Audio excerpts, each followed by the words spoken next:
of the week. They decided to leave the final decision with the league. They're telling us it's going to be right, so I think there's an inspection by the AFL tomorrow morning at 9 o'clock, so I don't know, I can't speak for Bond, but I don't think I'm qualified to... I can't override anyone. I haven't got an opinion either way, to be honest. Well, our consultants say it's ready to go and we won't stand in their way, we'll play, and we'll back their judgment. But Roos decided the ground wasn't good enough to train on today. He didn't want to risk his players, so he simply shifted the planned session back to the SCG. Look, I'm not an expert on grass and that, but we've made the decision we won't train here tonight because I don't think the ground's going to be ready to train. We're training an hour and a half, so we'll just send all our boys back to the SCG and leave it up to the experts. Collingwood officials met with Victoria's Transport Accident Commission today, but the club still do not know if its lucrative sponsorship will survive after Chad Morrison was caught drink driving. The Magpies say both parties are considering their options. That wasn't the only significant meeting in Melbourne today. In a bid to thaw their frosty relationship with the media, the Kangaroos invited the media's heavyweights to a love-in to meet new chairman Graham Duff, who promised the Roos won't relocate under his reign. I don't think that there is an expectation, even in Queensland, that there would be a relocation under any set of circumstances that is going to happen very, very quickly. In fact, the Gold Coast could miss out altogether, even though the AFL continues to push the southeast Queensland market. Duff says Canberra remains the preferred buyer of their 3 home games. Canberra, we have an established position. The team generally plays pretty well there. We have a good and loyal supporter base there. It would need to be a very compelling deal for us to leave Canberra. Fox Footy's on-the-couch commentator Robert Walls has been one of Dean Laidley's critics. In fairness to Dean Laidley, their coach, he's a first-time senior coach and only his 4th year in the job. And, I had 16 years in it and I was making mistakes in my 16th year. And he's man enough to say, well, he makes mistakes too. Well, James Hird will captain the Bombers this Sunday against Hawthorn. Essendon is set to decide on a new acting captain next week, with defender Adam McPhee putting his hand up for the top job. And Collingwood's Brodie Holland has accepted a 1-match suspension for striking Hird during last Tuesday's Anzac Day clash. He will miss this Sunday's match against Port Adelaide. And that's the latest from Fox Footy News. I'll have more updates for you once again tomorrow night. As always, enjoy your evening.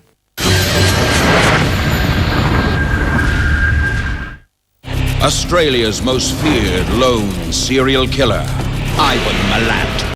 Crime Investigation Australia, The Backpacker Murders. Premieres Thursday, 7:30 on the Crime and Investigation Network. We kick off the plays of the week for round 4 with a bang. Oh, that was fearsome stuff. Some Uze magic sits at 4. He improvises and makes something out of nothing. It's a goal. An old lion flies at 3. While a young magpie soars at 2. With a big climb on Anzac Day. But the number 1 spot goes to a Bulldog impersonating Forrest Gump. Still no one goes at him. Gilby from the kicking takes it all the way to the forward pocket. How's that for a coast-to-coast goal?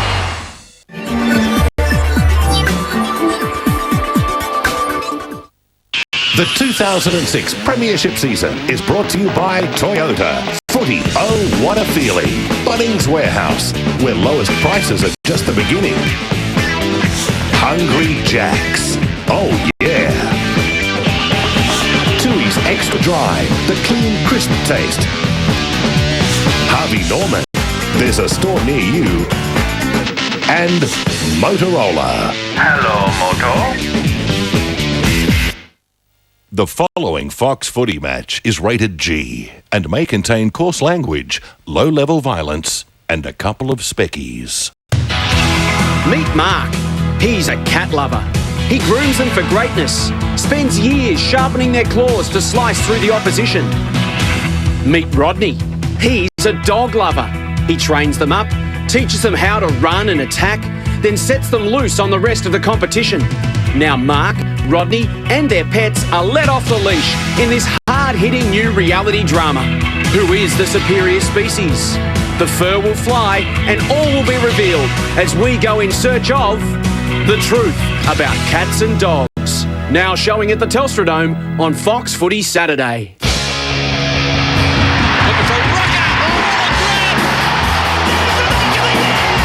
Courageous effort. Oh, you've got to love that.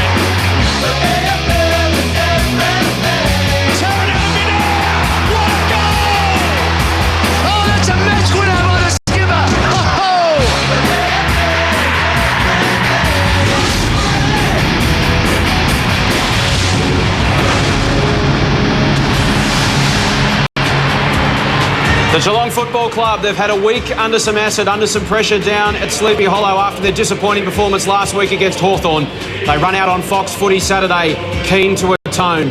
To bounce back, they're sitting in third position, 2 wins, 1 loss.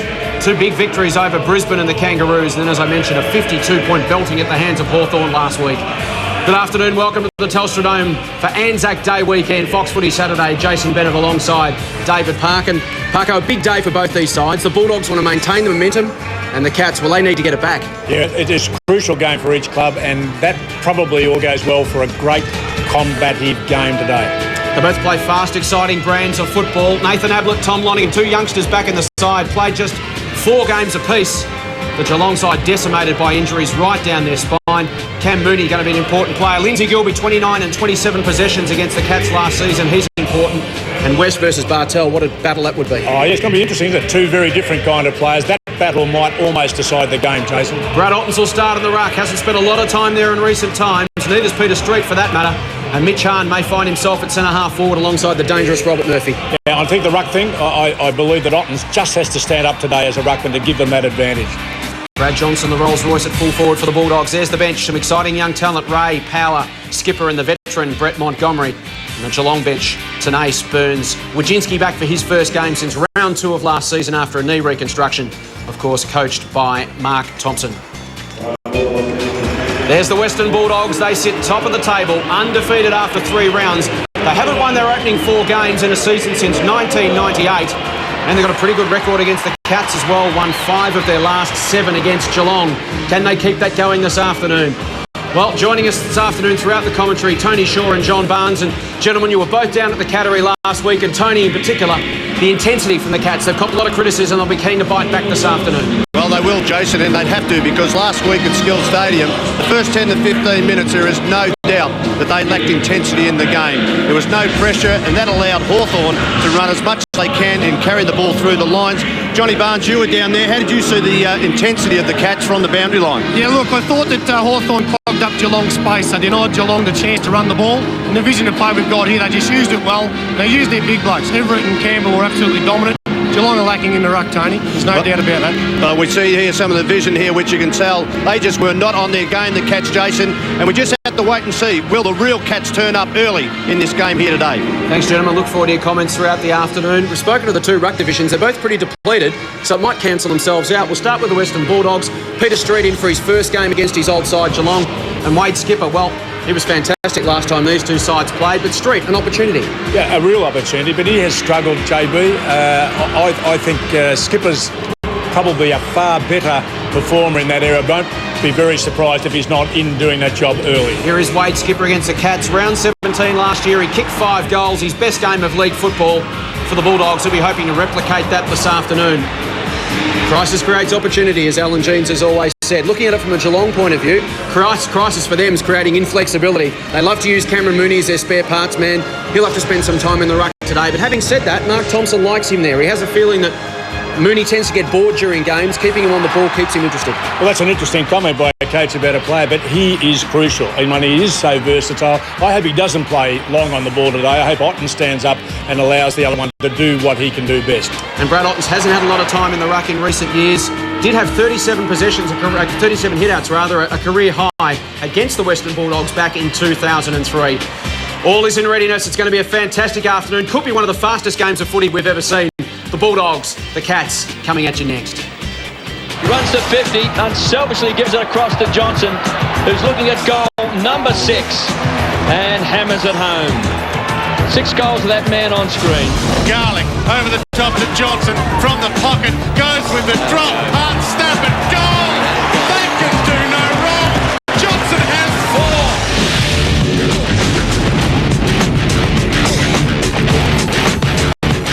Night footy returns to the G tonight as 2 arch enemies, Richmond and Carlton, get round 5 off and running. It's on the afterburners from 55, unloads and kicks a goal. Tigers Blues, 11:30 tonight on Fox Footy Channel.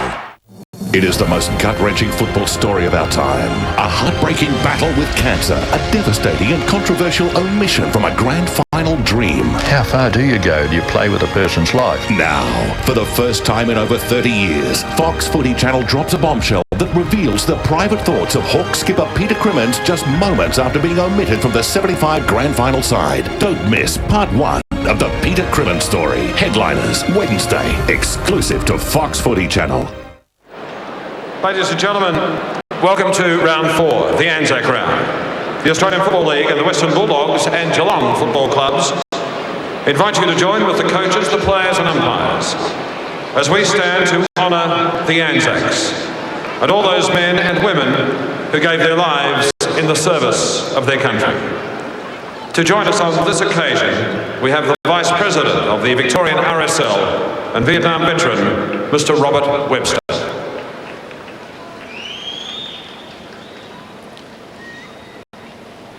They shall grow not old as we that are left grow old. Age shall not weary them, nor the years condemn. At the going down of the sun, and in the morning, we will remember them.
Lest we forget.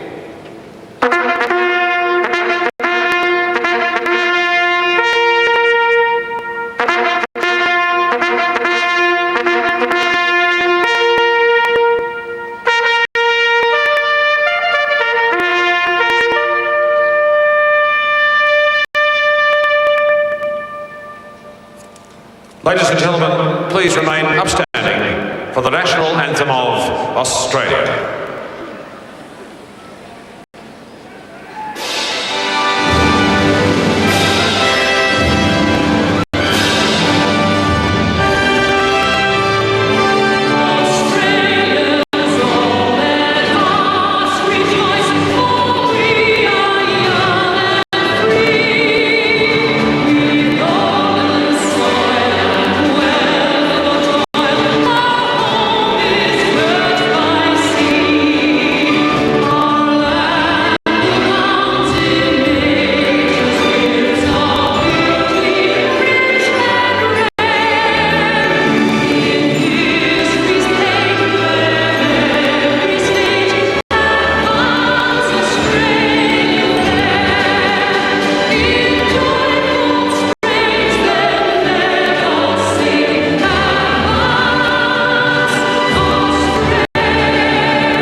Time of in Australia than Anzac weekend, and well done to the huge crowd here at the Telstra Dome. It is just about packed to the rafters.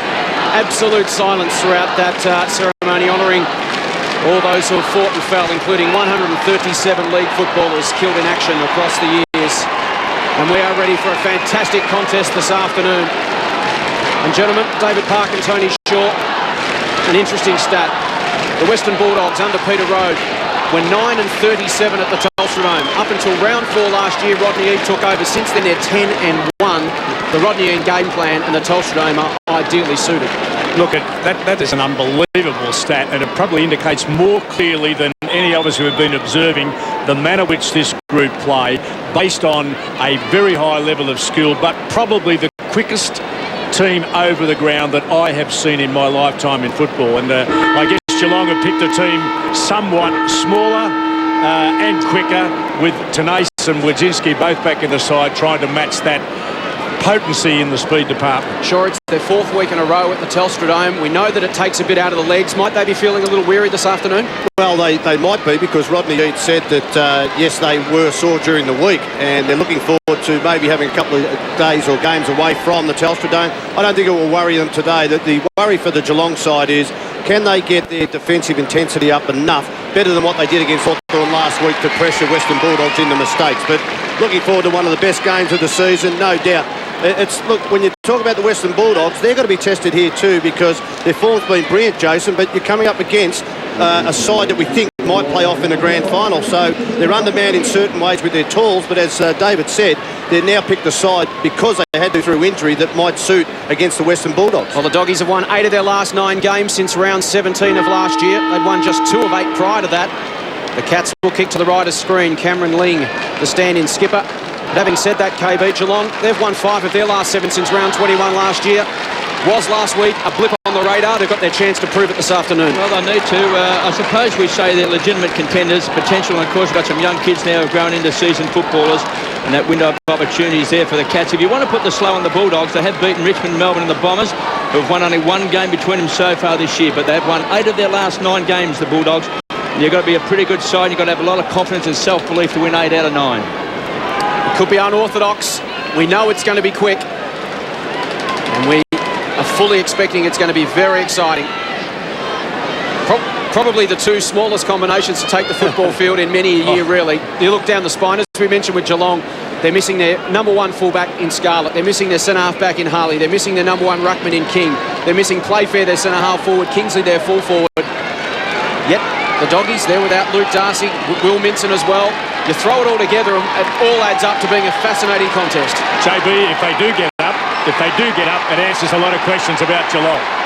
Certainly does. Last week, blown away by the Hawks, and the Hawks, of course, we know are a good side. They won 3 of 4.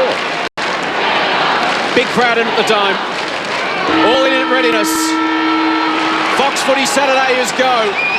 The Western Bulldogs and the Cats at the Dome. Otten's in the ruck against Street. Otten's got the tap. Cal in over the top. Cooney in on him. They pile in on top of it. Umpire lingers. Allows them to work it out themselves. Street taken down by Ottens, and eventually he'll call for that secondary bounce.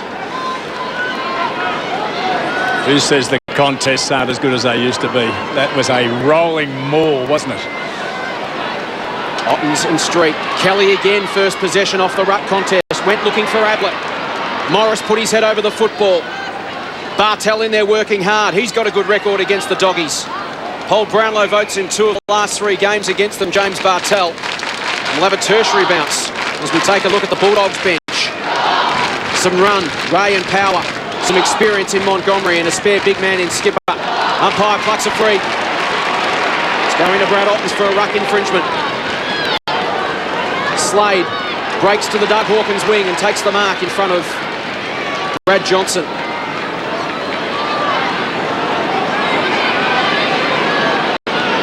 Called now to play on. Goes towards Milburn.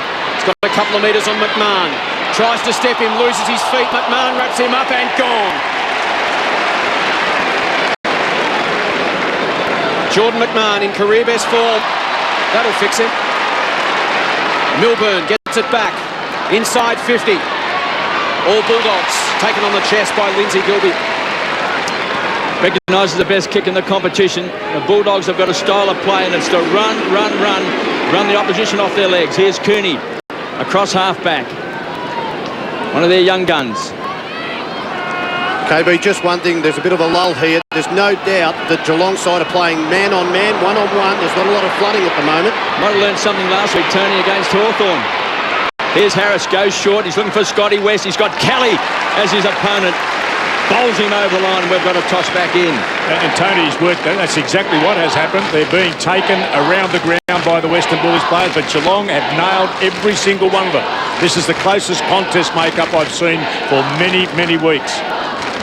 Well, we can see Eagleton there being picked up that time by Ling. You've got Kelly playing on Scotty West. Loose ball, Griffin wrapped up in the tuckle that time by Chapman. He was dumped in the back, free kick, no free kick paid. Chapman might have been unlucky. We've got a ball up, 60 metres out from goal. You have to congratulate both coaches, don't you, David, that we haven't got a side that's already given up on the game and put numbers behind the play. I'd love to see it, and hopefully it's going to open up and be free scoring. Have a look at the size, Tony, in the goal square with Nathan Ablett standing, Lindsay Gilby wrapped up in that tackle. That was Enright. Dragged down that time by McMahon, going in very hard. This is going to be a rolling maul. Oh, Kevin, I count the last bounce up. There were 32 players involved in the surrounds of that in the contest. 32 players. I mean, this could develop into that sort of game. If they're going to play one-on-one like this, we won't see the flooding, but we'll see enormous rolling mauls all day. Street Nottens. Infringement over the shoulder. Ottens gets another. Ablett leads up the middle from full forward at the top of the square. Mooney's back there as well. Who go towards Mooney. The big cat over the top's got it. 40 metres out directly in front. Cam Mooney. JB, we talked about this prior to the game. I'm being able to take a contested mark today inside 50. You're going to give him the chance, not 10 on 2, but 1 on 1 or 2 on 2. For him to take a mark like that early, that's a phenomenal confidence builder for the manner which they're going to play this game. Now for the conversion. Directly in front. Just sneaks in. Cats are on the board. Cam Mooney's pumped. And so he should be too, Jason, because there's no doubt the way that he led Chris Grant to that ball. I would think that Rocket will be worried about Gilby playing on Nathan Ablett. Just the size, I would think Harris would be the natural matchup. Whether they've just turned it around, Harris has gone to Lonigan, I think it is. So they're talking about it, aren't they? The two players have been in earnest conversation to say, what are we going to do about this? And I think Rocket does leave it to them a bit. I don't think there's been any direction from the bench here. And Lonigan's taken Harris up the ground. He loves to play out of the square, Brian Harris. So I think now advantage to the Cats in that matchup. First blood to the Cats. Will Slade picking up Brad Johnson. Otten's in the ruck, taken away by Kelly. The Cats inside 50.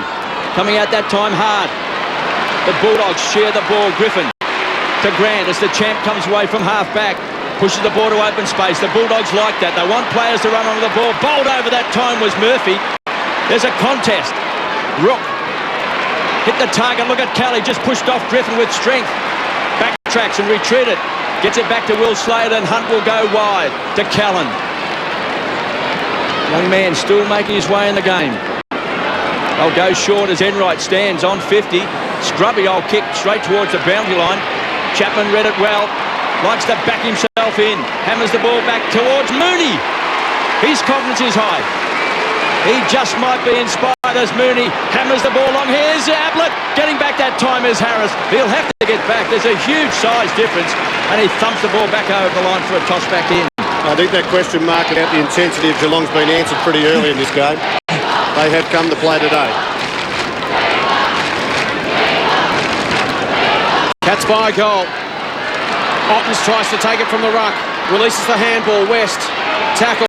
Under pressure. And they work it out well. Morris has still got some work to do. Confronted by Ablett and Kelly. And buffeted over the line. It's on, and the Western Bullies haven't been able to find that little bit of space to tuck the ball under the arm and run. No space to do that. Great start from the Cats. Signs good early for them. Ling tries to emerge. Street's got him. Good tackle. And we'll have a bounce. 40 metres out. 45-degree angle from the Geelong goal. They've made all the running early days. And more appropriately, they've prevented the Bulldogs doing all the running in the early days. Have not been able to get it going at the moment. West. The engine starter for them to Morris. Gian Siracusa versus Callan. Crashing in was Enright over the top of Cross. Eagleton's buffeted off it by Callan. Playing his first game since round 6 of last season. Towards half forward. Ablett keeps it alive. Kelly got a bounce from the pocket. Squares it up. Nathan Ablett attacks it. Mooney lurking with intent. Can't quite pick it up. Numbers back for the Bulldogs, and West again will receive from Gilby. The Doggies away from half back. Mitch Hahn Gets there on the half volley, took it clean but went to ground. He's tackled by Egan. He's got Cooney in support. Cooney will whack it on the boot towards half forward. Awkward bounce for Johnson. Now a chance for the Cats through Hunt. Hunt finds Rook, now looking for a bit of space and time. Finds Cameron Ling. Geelong players are very keen to put some body onto those Bulldog players. They may want to tickle the ball, but the Cats are going in very hard. Here's Ling across half back. Just looking for an opening. G and Syracuse are closed quickly. Can't get there. You think he conceded the 50 then, hadn't he? Started to go back without the umpire directing it, and he let him off. Brad Otten's so important early in this game. He's had 3 possessions. Peter Street hasn't touched it, and he's also dominated the hit-outs. Callan goes wide. Running onto the ball was Ottens. Dragged to the ground. Kelly goes to the ground. Johnson needs support. Some great tackling. And finally again forced over the line. We've got a boundary throw in. And Ryan Griffin gets a pat on the head from Cross. Well, there hasn't been a single easy kick in general play to one player up to this point. This is on. This is a great contest. Good point. No easy kicks, no easy handballs. Some great tackling, and Streets just laid another tackle. Contested possession 17, uncontested 24. Now that ratio is usually much, much greater. And you couldn't keep playing at this rate. I'm telling you, not 36 players couldn't continue this. 2 tackles by Ruckman. When's the last time we've seen that? Never. Here's Scotty West. He's on centre wing. That trusty left boot coming out in front. The old stage has got it. Rowan Smith. He might have a bit of grey in the hair, but he can still run. He can still get off the mark. Well, Joe Corey's no slouch, and he got from behind to 2 metres in front of Corey in less than 10 metres. It was a sensational attack on the ball and a good kick, really, a good kick into his better side. I think Rowan had suggested it's blonde, not grey, KB. Why do you think you put that there? That's to hide the grey. Rowan Smith directly in front. Rams at home. Well, the best thing so far, JB, is that when it does go into 50, there's actually a bit of space for 2 or 3 blokes or 2 or 3 pairs to actually make some ground and present in a good way. I think if you're watching this as an unbiased spectator, I can't see too many round, but if you were, you'd be enjoying the spectacle, unlike the ugly game we saw last night. Some great work here from Ryan Griffin, Tony Shaw, and Scotty West dominating early. Well, I thought Cameron Link would go to Scotty West, the best negating player for the Western Bulldogs, but he hasn't gone. He's gone to Eagleton. And just one other thing, Joel Corey, he wouldn't have found himself coming out of the goal square as a full-back very often, so a good move by Rocket Eagle to take Smith back. Goal apiece. We've played 10 minutes at the Dome on Fox Footy Saturday. And she's a hot one. Bartel, inside 50. Grant versus Mooney wrestling. Umpire lets it go. Ablett with intent to 20. Steps, snaps, goals! Cats get the quick reply. Well, a Mooney goal. Another one. I mean, he was the instrumental player at centre forward. His wrestle and effort against Grant was super. He won it, manoeuvred a hand pass out over his right shoulder, which set up the Ablett goal. Cam Mooney, we suggested before the game, would be, and I think is becoming the crucial player for the Geelong Footy Club. Now, David, last time the Western Bulldogs, Ryan Griffin did a great job on Gary Ablett. He hasn't manned up on him either. Dale Morris has got the job, so Rodney Eade might be just testing out some of these players to give him some responsibility. He can always revert back to the other if it doesn't work. And Bomber Thompson's just moved Joel Corey inside that centre square. Taken by Boyd. Wasn't quite 15. Ablett applies his magic. Those magic hands. Here's Corey, the dynamic duo. Here's Ablett. Crash. Mooney with strength. Can't get his kick away. Good play by Griffin. Caught in the tackle. They'll need support. G and Syracuse as Ablett. Now the whistle has gone and it's coming back. Free kick. Oh, it's on. Ablett and G and Syracuse. A 50-metre out of this time. So this is a bonus for the Bulldogs. Yeah, this is a bonus. The ball had gone on and there was a bit of a wrestle which slowed it down. I think probably a reasonable call. Ryan Griffin inside the centre square is looking for Cooney. Here's Robbins, the danger man. Brad Johnson squeezed up on the boundary line and finally threw for a behind. They're still going with Gilby on Nathan Ablett too. I think it's a surprise, and he hurt, didn't he? He really hurt Chris Grant when he jumped in a minute ago. Cats by 5 points, 2 straight goals, 1-1 the Bulldogs. Hunt to bring the ball back into play. He's trying to pinpoint it. Dangerous kick. Grant needs some clean hands. Taken front on. Should get a free kick. And he's got it on centre wing. Bulldogs making a change. We'll see plenty of them if it continues at this pace. Sam Power coming on. We will see plenty of changes. I'm just looking at Peter Street because I'm thinking if he has to come from the ground, I would think that Cameron Mooney would have to go in the... if Ottens had to come from the ground, Cameron Mooney would have to go into the ruck. And Street looking like he's going to come off shortly. Skipper's up and ready to go. The kick from Grant towards Murphy. It was awkward at his bootlaces. Hahn slips a tackle. Went towards Smith under some pressure from Callan. Works him to the line and takes him over. He's pretty physical, Callan. Yeah, very.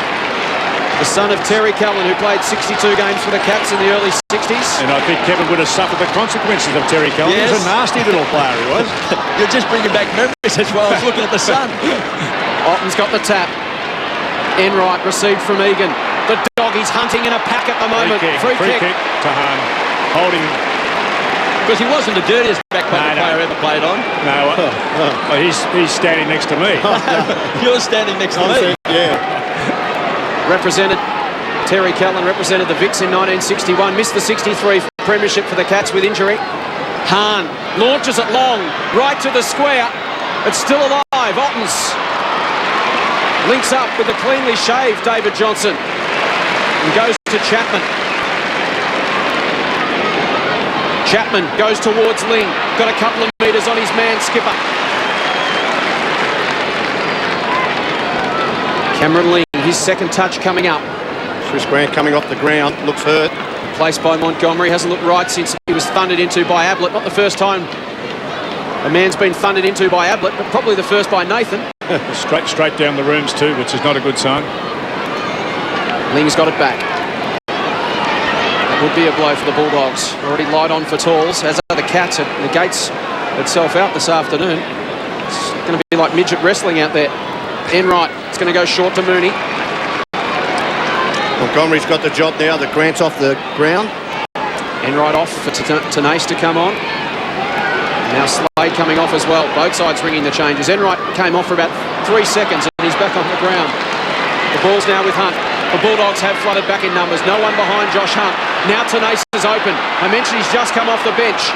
We'll just have to kick it long and wide to a contest. Ottens is his target. Couldn't get hands to take the mark. At ground level, Chapman shrugs a tackle, steps a second one. Handballs to Ablett from no space at all. Gary Ablett misses just. Wouldn't that have been something? Has it, in all of this though, Ottens, you called it Tony Ottens, been a very, very influential player. And McMahon straight away gives it across to West, who actually throws it back over his head. And then got a push in the back. Plays on quickly to Johnson. Oh, downfield, no doubt. It was a great chase from Milburn, but he undid it with that free kick. Rowan Smith from the centre circle, backing back. That's Egan. He's a real find for the Cats. Goes short, finds Enright. Is that centre-half back? There's contests all over the ground at Telstra Dome. It's a great matchup. Corey. Time for think music. Just take a breath. Enright. Just waxing at the moment. Ablett was on a lead. That was Nathan. That's been ignored. He's going to go wider. Finds Johnson. Way down from the back pocket. So the Bulldogs now are flooding back. Yeah, that was too slow, KB, in getting it in there. They had plenty of one-on-ones. Here comes Mooney, the big flyer. Skipper did well. Got a contest. Chance now. It's a goal. They need a change. Gary Ablett has got two. Morris is picking him up, I think, isn't it, Tony? Yeah, Morris. Wrong matchup. Yeah, Griffin did the job on him last time, KB. We picked it up pretty early, but he just had two. He's been too loose, Morris. And Griffin, I think, has got a little bit more agility than Morris at ground level. And Morris has been sucked to the ball in the play. He's just, you can't leave Ablett alone. You've got to run his body where he can't get at the pill, and that means you've got to sacrifice your game. He has been badly out-positioned. I mean, Ablett's been great, but the body work against him has been poor. Lonergan off, Steve Johnson on to inject a bit more danger into that Geelong forward line. They lead by 12 points. We've played 17 minutes on Fox Footy Saturday. I think Geelong, they slowed that down, as you said, David. Tempo footy might be the thing that hurts the Western Bulldogs. Skip it across. West to G in Syracuse. Under pressure, being stalked by Corey. Eagleton off the right, puts it out in front of West, and he marks. Scotty West, 8th touch for him coming up, continuing his remarkable record against Geelong. And he finds Murphy 55 from home. Cooney leads. Hahn now drifts back to the square. He'll head in that direction. Hahn went out with Egan. Egan got hands to it at ground level. Hahn, tight angle, tries to snap it back under pressure, takes it to the line for a minor score. Tim Callan. What Hahn has is incredible speed over the first. We sort of look a lumbering player, but his acceleration over 5 is as good as anybody. Enright. Up the middle and finds Ling. I thought Egan did a good job to get a hand in there too, David, because Hahn had the bodywork on him. Yep, he did. Now Josh Hunt. I'll do this all day, I think. They just want to slow the game down, keep possession, and frustrate the Bulldogs. Got a loose man. They've worked it well. Callan. Chips over the top. Free kick down the ground. Milburn was held from behind by Jordan McMahon when he made the lead down the ground. Yes, good pick. Milburn, the agitator at the moment. Just getting under the skin of a couple of Bulldogs, Jordan McMahon included. He's gained 70 metres for the Cats. He now swings it laterally and finds Rook in the centre circle. Rook goes to the hard run of Corey, who peeled back. It was good vision and a beautifully weighted kick. It was super, wasn't it? They opened up the fat side, and it was the run from the midfield into the front which was the damaging part. He also had Ottens at the back if he wanted to go longer. Corey will go short. Johnson's just come on, as I mentioned. Eagleton at the back has got some support. Gilby works it inboard to Hahn. Hahn will put it over the top to Skipper. And the big man decides to play on and go towards half forward. Johnson versus Enright. Johnson saw it first off the boot. Awkward bounce. Murphy beautifully done. Over the top to Robbins. Will it sit for him? It will. And it'll be a goal. G and Syracuse are on the end of it. And the Doggies get one back. Sorry, JB, but it's the contrast, isn't it? The two contrasts, the tempo footy that Tony, you picked up so early that Geelong are trying to play, but when the Western Bullies do get any chance from it, once they've defended it inside their rear 50, they're on their bike, they're playing on, they're using the space and they're using the speed they've got, and some very, very good delivery with their feet has opened it up. I think we've got a contrast and an exciting game. It's a great handball by Robert Murphy because he put it out in front of Robbins to run onto the ball. He didn't actually try to hit the target. First goal for the season for that man on screen, Gian Syracuse. And good news, Chris Grant is running around the boundary line. 3-1-19 the Cats, 2-2-14 the Bulldogs. And Mooney to do the ruck work. Bartel wrapped up in the tackle. I tell you what, you don't want Chris Grant off the ground because he's a champion. He did get hurt. I think it's balanced up. It's balanced up the Western Bulldogs better in their defence now because Mooney's gone into the ruck and Skipper's got height over Mooney. And Harris has got Ottens. And it suits. Kelly is at the bottom of the pack, so Skipper.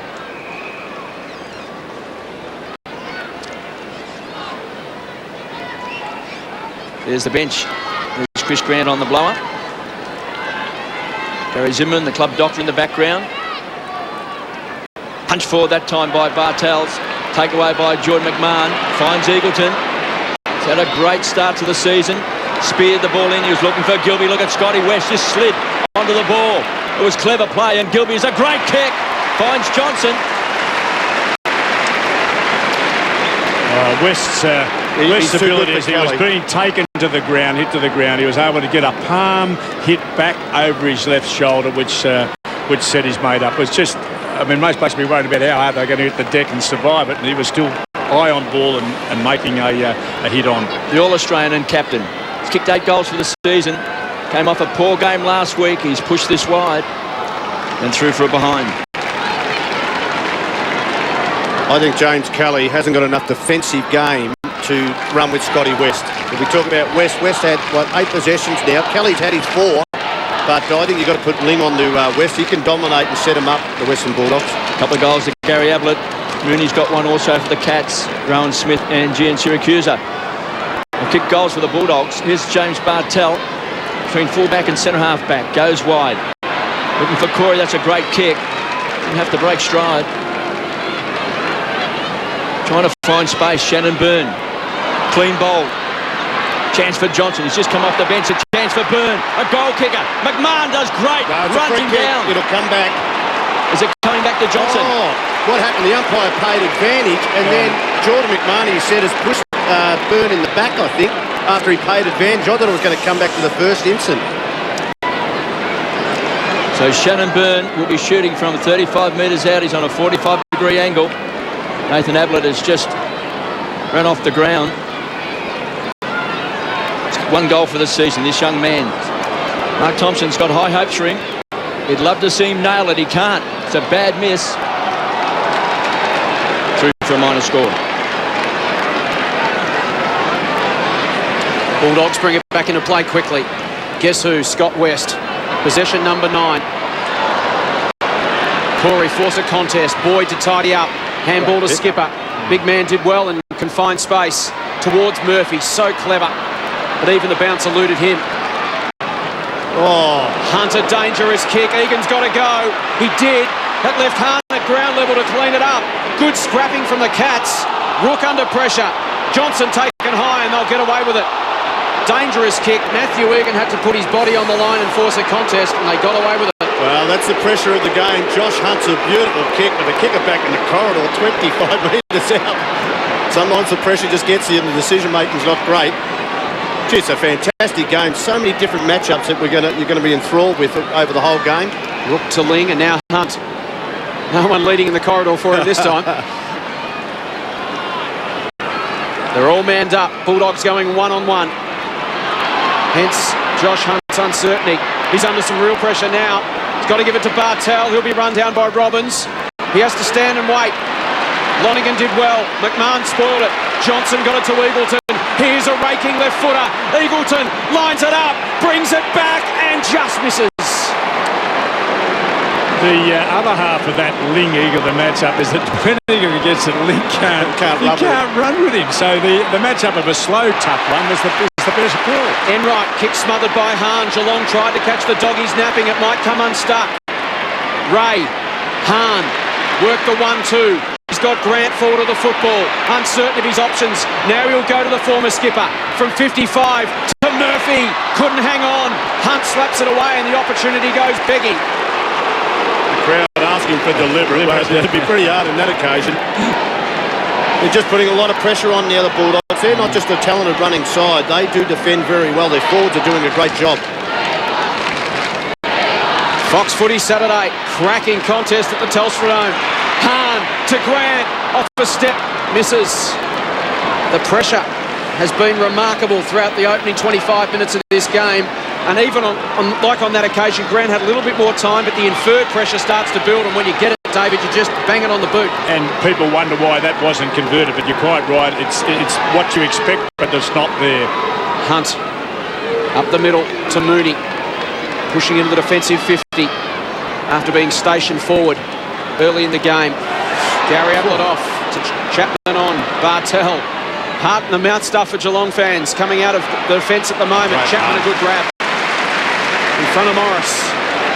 Just backward of the wing. Goes towards Lonigan. A wrestle with West. He was out of his weight division, Scotty West. Did it well. Forced a contest. Robbins. Now to West. He's shut down by Kelly. Chapman towards half forward. It's a beautiful kick. Johnson just got a couple of metres on Chris Grant. Could go back and line them up. Decides to square it up. Awkward one. Milburn missed the body of Rook. Tanay Sockers to the advantage of Callan. Off a step.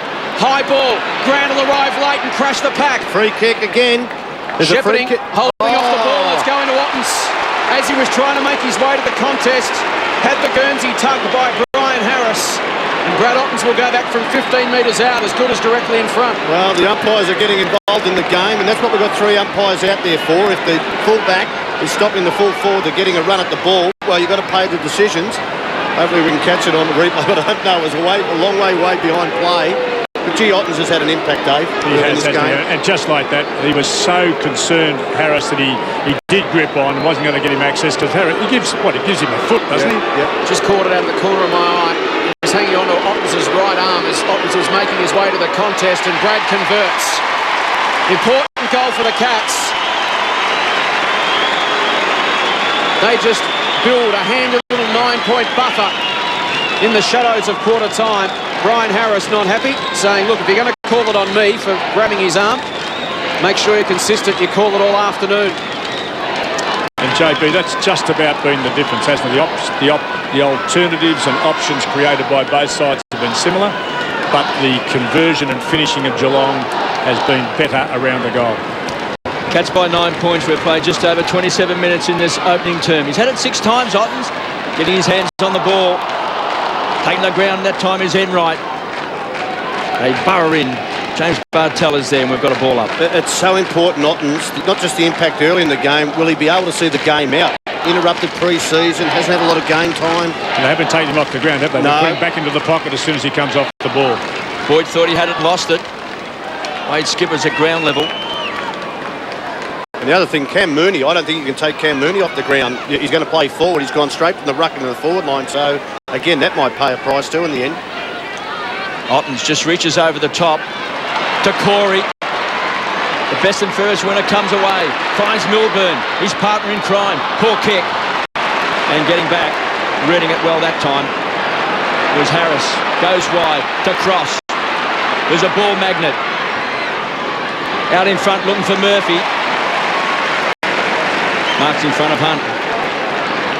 Taking the most marks of any Bulldog player this year, Robert Murphy. Caught. Griffin didn't see him, but he's done well. He's just shrugged him off. Wobbles the ball in towards Eagleton. Great mark. Terrific grab. Great courage. Not renowned for his courage, but when there's bodies around, that floated and it went to the ground very low, so he had to put his head down to mark the ball. That is magnificent. That lifts your team. That was the epitome of where angels fear to tread, David. Well, yeah, to put his head so, and to be able to keep his eye on and collect the ball, which was dying on him. Well done. Yeah, it was. It's terrific. And he's actually, in the latter part of this quarter, Tone, he's become a pretty competent player. And I think that double change that you suggested about the first 5 minutes of the game should have been done 15 minutes ago. Anxious moment for David Wojcinski as well. His first game back from a knee reconstruction. He's got Eagleton sliding through his legs. Well, he's booted 6 goals for the season. Nathan Eagleton should kick this. 30 metres out, directly in front. Straight through the centre. Well, a much maligned player, David, over his career. Came from Port Adelaide, of course, but you know that a lot of people have said that he doesn't go hard enough and he doesn't work hard enough. I think he's changed that around. We can just see here Griffin. How's the body strength of Griffin there? That's why he's a high draft pick. But this is the area where he was questioned, and no question at all. Then when you have to put your head down, there's bodies around, takes enormous courage, and he stood up on that occasion. He's been a very good contributor. He's not just been a passenger and a make-up player. He's been, over the last 18 months, one of their better and more consistent performers. Career best 7 goals against the Cats back in round 13 of 2000, Nathan Eagleton. And he draws the Bulldogs back within 3 points. As we close towards quarter time, Bartel. Morris under pressure from Chapman, just got the hands free. Boyd. Griffin. Now Johnson. Looks up, not a lot to go to. We'll just hold it up. Less than 30 seconds remaining. Cross worked hard down the line, but Corey was right by his shoulder. Ball just I'm not happy, Joel travels Corey. the boundary line, and Joel Corey feels aggrieved. Is there ever a footballer says, yes, I agree with you, Rumpling throws it back? He's trimmed the beard back, Joel Corey. He's got a touch of the Glen Arches about him now, actually, Joel Corey. Away from the stoppage. Robbins. Scrapping with Wojcinski at the bottom of that pack. Umpire hovers. It says he'll bounce it with 10 seconds remaining. Bulldogs need a clean takeaway. Have one more shot at goal. Mooney got the tap. Johnson lurking. Enright did well to shut him down. That could have been the opportunity. Hahn takes Mooney down. It's still alive. Siren for quarter time. And what a fantastic quarter of football here at the Telstra Dome on Fox Footy Saturday. There was plenty of hype, plenty of anticipation centred around this game. Geelong had the better of the early going. The Bulldogs took their time to settle, but they did. And it turned out to be a fascinating contest. It was fast, it was furious, and it was physical. At the end of the opening 30 minutes, it's Geelong 4-2-26. The Bulldogs 3-5-23. As Chris Grant leaves the ground for the second time with the doctor or the physio, that's not a good sign. We've got a live one. Fox Footy Saturday. The Cats by 3 points at quarter time.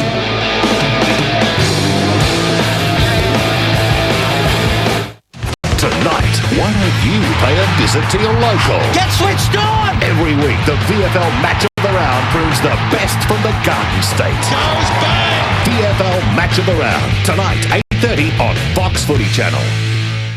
It's amazing how when the pressure's at its greatest, we return back to what we love about footy, and that's getting it into contest. Live from midday, Fox Footy's Saturday Central kickstarts your day with opinion and predictions from the biggest names in the game. That is one of the best spoils you'll ever see. There are questions being asked.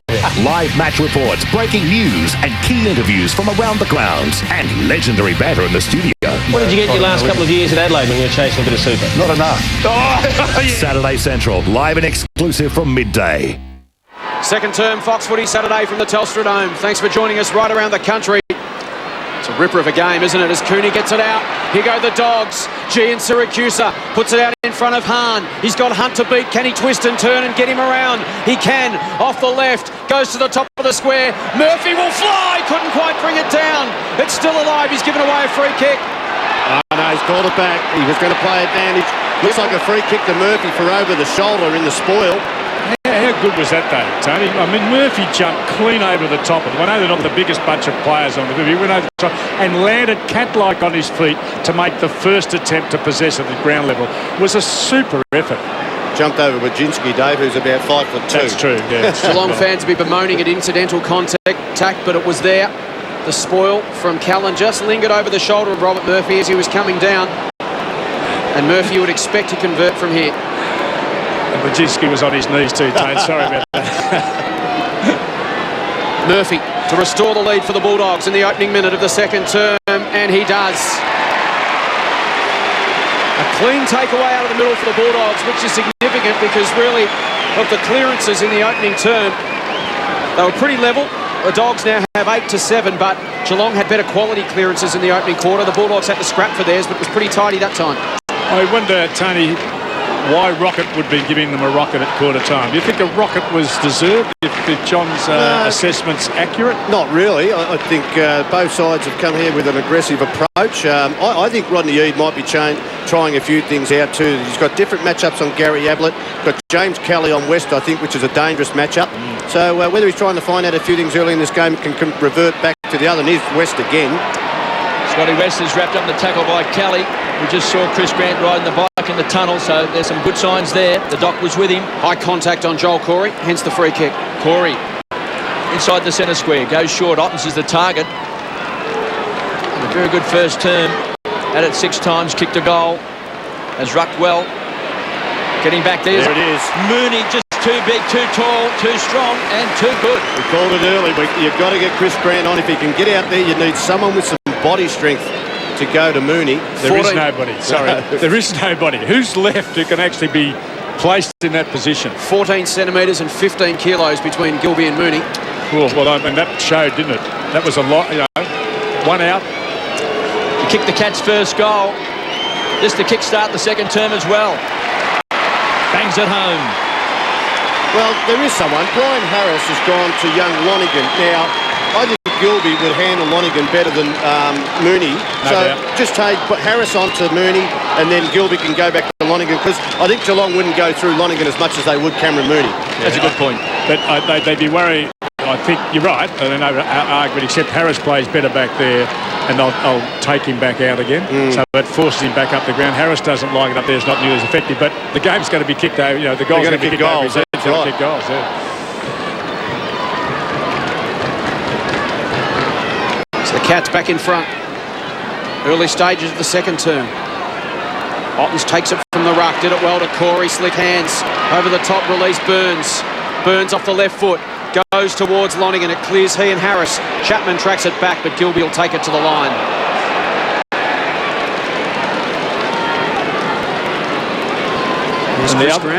The other one there is Montgomery on Young Ablett. Yes. There's another half-metre difference. He is the best player marking-wise in the competition over the last 6 years, under 180 centimetres, though, Montgomery. He does play tall, but still very much outsized. Chapman. Ray wrapped up by Ablett. Chris Grant vital to the structure of this lineup. And the rest are all smalls on the bench for the Doggies. Power, Robbins and Boyd. So no relief there. Skipper got the tap. Rook crashed through. Created a path for Chapman. Chapman dishes it off now to Corey. Off a step. Goes towards Ottens. Harris by his shoulder. Forced a contest at ground level. Harris again in there working hard. Ablett takes possession, gives it to Ling. Ling, a Hail Mary handball over the top, was picked off by Morris. Now Montgomery. Ling still trying to keep it alive. Eagleton.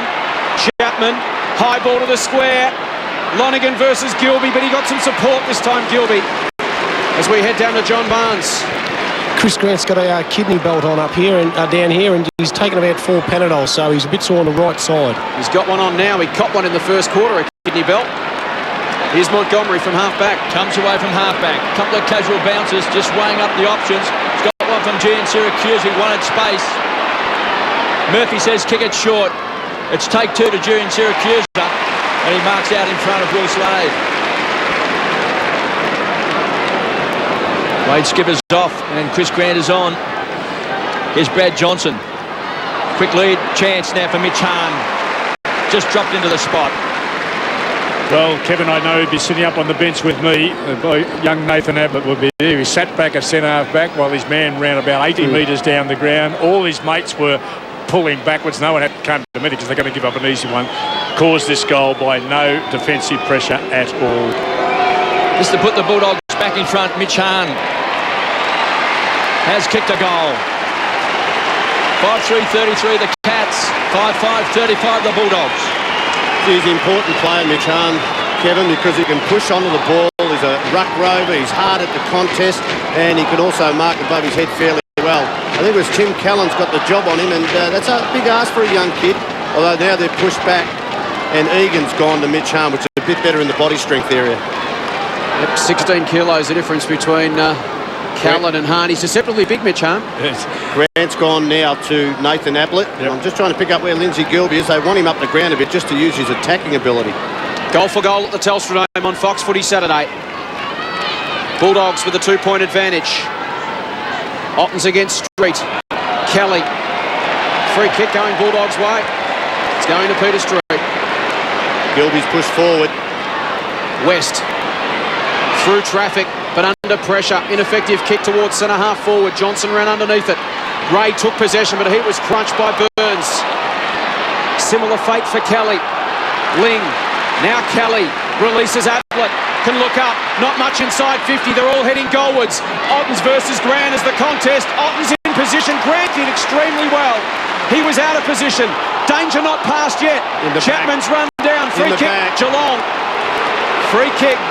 Gee, it was harsh. The momentum was all going forward. What do? You have to tackle. Chapman's got it.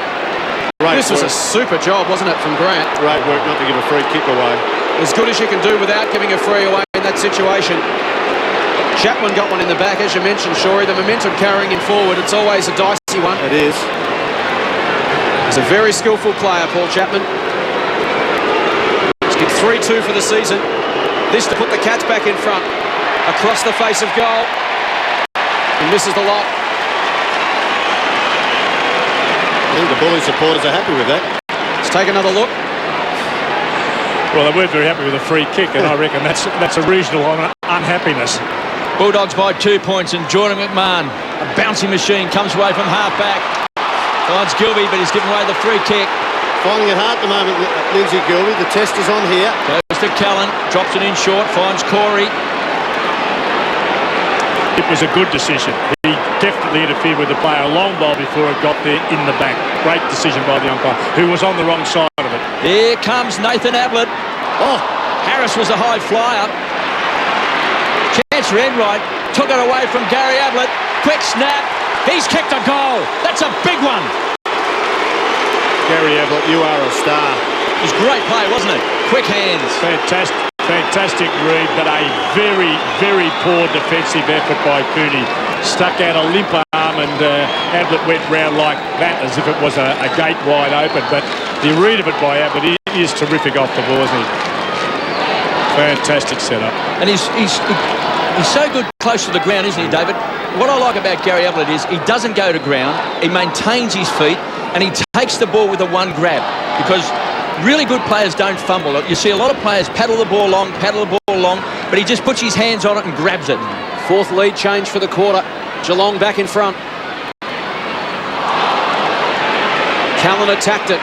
Like his approach to the football this afternoon. As I mentioned, his first game since round 6, it was against the Bulldogs last year. Had shoulder problems late in the season. It looks like Otten's for the first time coming off to the bench for the first time. A Lonergan replacement. Danger period now. Danger for the Cats here, I think. For a game with so much hard running, only 13 interchanges to 11. Surprisingly few. West. Johnson. West again. Up to 13 touches. A big day if you've got him in your dream team. Gilby. Penetrating kick. Wide open forward line. Egan made the play. He was unlucky. And Hahn, free kick, pushing the back. Let's wait on it. Goal. Will it be another kick? I have a feeling. No, I wouldn't think so. He's going to let it ride. He was unlucky, wasn't he, Egan? Matthew Egan made the play. He escapes with a reprimand. He's actually struggled a bit in the last couple of weeks. I thought the kid had taken an enormous step forward, but he's missed a couple of times what he should have taken. 2 last week that cost them goals, and he worked hard, but didn't really claim the ball. Umpire Steve McBurney just cautioning Josh Hunt for the late contact after the ball was delivered. The other thing, if you go to ground 10 metres out and your man stays on his feet, you're going to pay a price, and that's exactly what happened. 10.5 minutes played in this second term, and Street thumps the ball forward. A chance now for Robbins. Pulled off the ball. Was that a free kick given away by Milburn? Not paid. Somehow pokes out the handball. Finds Eagleton. Stands on the front edge of the centre square. This could bounce. Here's a chance for Murphy. This time thumped through. Good defensive play by Hunt. And Robbins, who was totally out of it, the ball somehow tracked back into him in the counter, and he whipped out a terrific hand pass. Bulldogs by 3 points, 6-6-42 plays, 6-3-39. Here's a chance for Street. Up and away over the top of Johnson. Gives it to Gian Siracusa. Hammers the ball in. Is Murphy. Great play by the Bulldogs. And every Bulldog player's run to Street. I don't reckon I've ever seen him do that in training or in a game for the last 5 years. Well, he's had a great mark, David. Here it is over the top of Johnson, and he had those 2 great tackles in the first quarter. Yes, he's been a godsend for the Western Bullies today. Well, playing against his old side. And he did belt that one out of the middle too. He got a good, a favourable bounce and hit it to centre half forward, but set up the first goal. Here's Murphy. This will put the Bulldogs in front by 9 points. He's got 2. And you caught it, Tony. Otten's going off. Oh, it's a worry. And you called it because it had to happen. He wasn't prepared well enough. We would have known to go the distance doing both roles, so they had to take him off. But this was going to be the possibility of that reaction. I think it might be the shortest rest that Brad Otten's ever had in his career, because you need to get him back on. But Josh Hunt's made a couple of bad mistakes. Kicking out normally is a beautiful kick. He set up his teammate then, but well done to Peter Street. Knew his limitations and gave the handball straight off so they could get a one-on-one. And Murphy did the rest at the end of it. Bulldogs' biggest lead of the game, 9 points. Street in the ruck against Mooney. It's ebbing and flowing, this game, as great contests do. At the moment, it's going the Bulldogs' way, and so does that free kick. Silly free kick. Very silly free kick. Things just running the way of the Doggies at the moment. Cameron Mooney should have known better than that. That was a disaster. Ray to Montgomery. Inside 50 again. Gian Siracusa, good grab. He was under pressure from David Johnson. Good strong hands.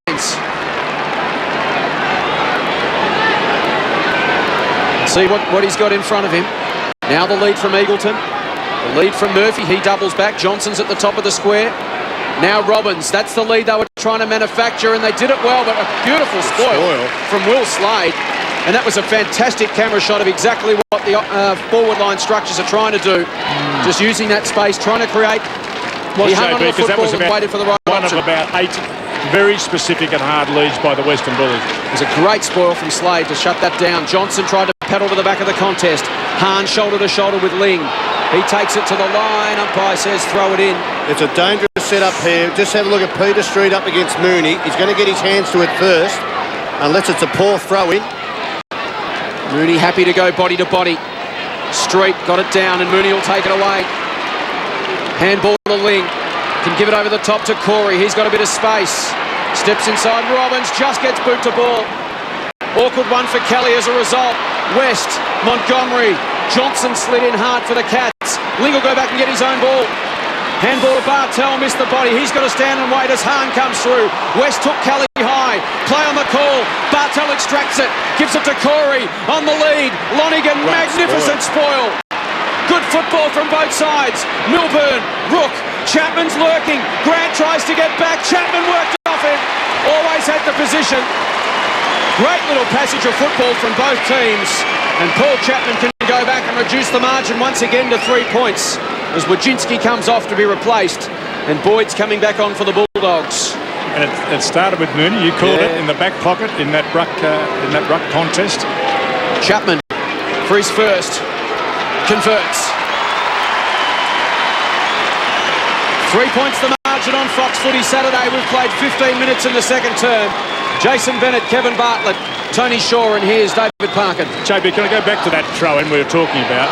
Because what he did was to engage, Mooney engaged Street very early, well off from where the ball was going to be thrown. Then Street started to worry about, I'm going to body you and stop you. And it means that the run at the ball, the contest, he didn't even get there to contest. So it was really smart play by Mooney. And Paul Chapman, I love a small player, and I always think a small player is better than a big player, you know that of course. But the way that he held his position and watched the ball and didn't use his hands to push off. Great ruck work that time by Street. He got it down to Boyd. He just couldn't quite get it away. Free kick's been paid, plus the advantage.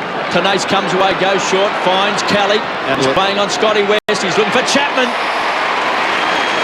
Could be the danger man up forward. His confidence is high. He's just kicked a goal. And he'll be shooting from right on 50. I'll tell you what, Lindsay Gilby's having a horrid day at the office. He's now moved on to Chapman.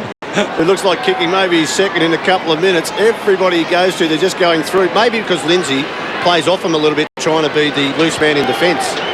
Needs to tighten up a bit. There's a great camera shot on Fox Footy right around the country. Hope you're enjoying this great clash between two terrific sides. Look at that for a kick! What a kick! What a goal! He's not your classic one-on-one defender, Lindsay Gilby, is he? You've called it very well, JB, and he has been caught out in a game where that has been demanded by the opposition. So he's got to turn around, and it's habitual play. It's very hard to turn a bloke around in one game who's played his whole career, well, the major part of his career, in that particular way. So he's been exploited, and well done to the Geelong team in having nutted that one out. Now, whether they've changed it or not, but Brett Montgomery has gone to Chapman now. It might have been that Gilby wasn't on him and they changed over, but still, you have to go with your man, especially if you're going to make 50. Geelong have got 4 players with just one touch between them. Johnson's had 1. Nathan Ablett, Lonigan and Wojcinski yet to touch the football, yet they lead by 3 points. 6 lead changes in the second term, and we've played 17 minutes. Got to get Brad Ottens back on, I would think. Just get him on to stabilise these tap-outs, because Peter Street, first hand at the ball each time. Quick restart. Mooney jumped early to try and negate Street. Didn't work. Play on the call. Thrown out of there by West. Here's Hahn again. Important ingredient in this Bulldog attack. Chips towards Murphy. Gathers inside the line, but takes it out for a throw in. Cameron Ling and Joel Corey with 11 possessions. Kelly and Chapman 10 for the Cats, while West had 14. Hahn 11. G and Syracuse are 7. Easy for me to say. Free kick holding. Going to Johnson. Moves it quickly. Cooney's his target. Rook by his shoulder did enough, and then won it at ground level. Jared Rook. Good work under pressure. Johnson got it to Corey. Just got his kick away. A foot race to the outer side. Tanase is flying. He is quick. He is very quick. Kane Tanase was a state 200-metre champion at junior level. You can see why there. Chapman scraps. We'll have a bounce. Farron Ray's not slow. Kane Tanase is sizzling. Let's have a look at this. That started 10 metres behind Farron Ray, and Farron Ray's not super slow. Ottens and Street. Ottens the tap. Ablett in, holding over the shoulder. Coming in on the ruck contest. Straight away. He's got more body strength than Peter Street and also matches him with height, so it changes that match up around a fair bit. He's got it on centre wing. There's the lead from Lonigan. He's got a metre on Harris. He dives, couldn't hang on. Still yet to get a possession. Tom Lonigan, the youngster in game number 5. It was Geelong's second pick in the 2002 draft, taken at 23 overall. That's where you reckon Charlie Gardner would be good enough to get into the side and play that role. And they're missing Playfair, of course, through injury. Tenace high ball. Here's Lonigan. Again, a good fist from Harris. And again, it's West to tidy up. Gilby's got it. He's had a tough day, but plenty of time to atone. It's man on man up the ground for Lindsay Gilby as he assesses his options. And they're matched up all over the ground. Just trying to pinpoint this. Look at Chapman. He is hot in this second term. And Lindsay Gilby, he's just shell-shocked at the moment. He's booted a couple of goals as Chapman kicks a high ball. This is one for the high flyers. Big pack of players. Now you need a crummer. Johnson flicked it out. He was looking for Montgomery. Taken by Enright. Dighton's backtrack, conceded ground at Chapman under pressure. Breaks the tackle to Enright. They've got the numbers, the Cats, and Bartels will go short. Look out! Here comes Jern Syracuse. Ottens! Oh, a wild kick off the boot. Being held there. Was there a free kick? No, not paid. Great Milburn was looking for a free kick. It was a great tackle. Here's Grant, just with one arm. Gives it across the cross. They've got the big guns in defence, and Johnson backs himself in. He's on the charge. Dragged down. Oh, Chris Grant got tackled behind play. It was magnificent. And he's feeling it at the moment. He just had injections in those ribs, I would think. Here's the skipper. He's at half back. Good kick, a bit of space. Cross. Often inconspicuous. Wins a lot of the ball, and now Eagleton charges round the centre wing. Looking for Mitch Hahn. Off the back of the pack. Danger. Robbins is a danger man. Mitch Hahn. Robbins smothered off the boot. Great defensive play by the Cats. That came from Will Slade. Happy to see the ball over the boundary line for a toss back in. It's just 20 metres around from goal as Cooney comes off the ground. And they look around on the bench saying, well, who's to come on? It's frenetic, but it's fantastic. Ryan Griffin gets the phone call. Chance now for the Cats. Rook needs support. He gets it from Corey. He's across half-back. He wants to go short. Finds his partner in crime in Enright. They run hard. Johnson has found some space and marks in front of Cross. Ablett. He's booted a couple of goals. That's Gary. He's been picked up by Morris. Here's Chapman. It's another danger man. He's kicked a couple. Wazinski dances on a dollar, retreats and finds James Bartel. So the Bulldogs have manned up well. The Cats are going nowhere. Oh, they're slowed down a bit. They're flooding back now in numbers. They got very tired. They couldn't keep up that punishment all the time. Cats by 3 points, 8-3-51. The Bulldogs 7-6-48. And there's a good grab by Johnson. He has got talent. And he's got a bit of magic. That's a shocking kick. Jordan McMahon pounced on it. Finds Johnson. Great presence of mind across the cross. Just chipped it short. That's a tough one for Street. He did well. Chapman. Beautiful touch. Really fumbles. Back to Bartel. Kicks a high ball. Chance for Ryan Griffin. Gets the big fist away. Lands in the arms. Quick snap by Lonigan. Bends it like Beckham. But misses. First kick for Tom Lonigan. You're right, Dave. They are fit. Both sides are feeling the pinch. The speed of this game has been incredible. It's going to be a game of attrition in the second half. Bulldogs playing their 4th straight game at the Telstra Dome. Will that be telling? The Cats had to chase a lot of tail last week against the Hawks, though. Ball socket inside 50. Johnson confronted by Smith. Didn't release it. Smith. Hahn. Snaps. Sprays it. Misses the lot.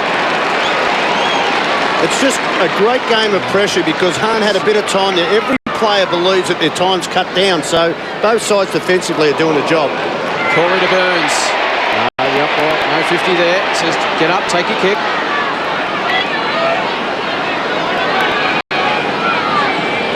Not much time to stop and take a breath in this game.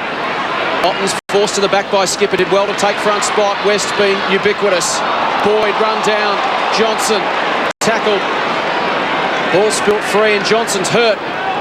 just to the left of your picture. You can see him there. He was brought down solidly from behind. May have hit his head on the ground as he went to the deck.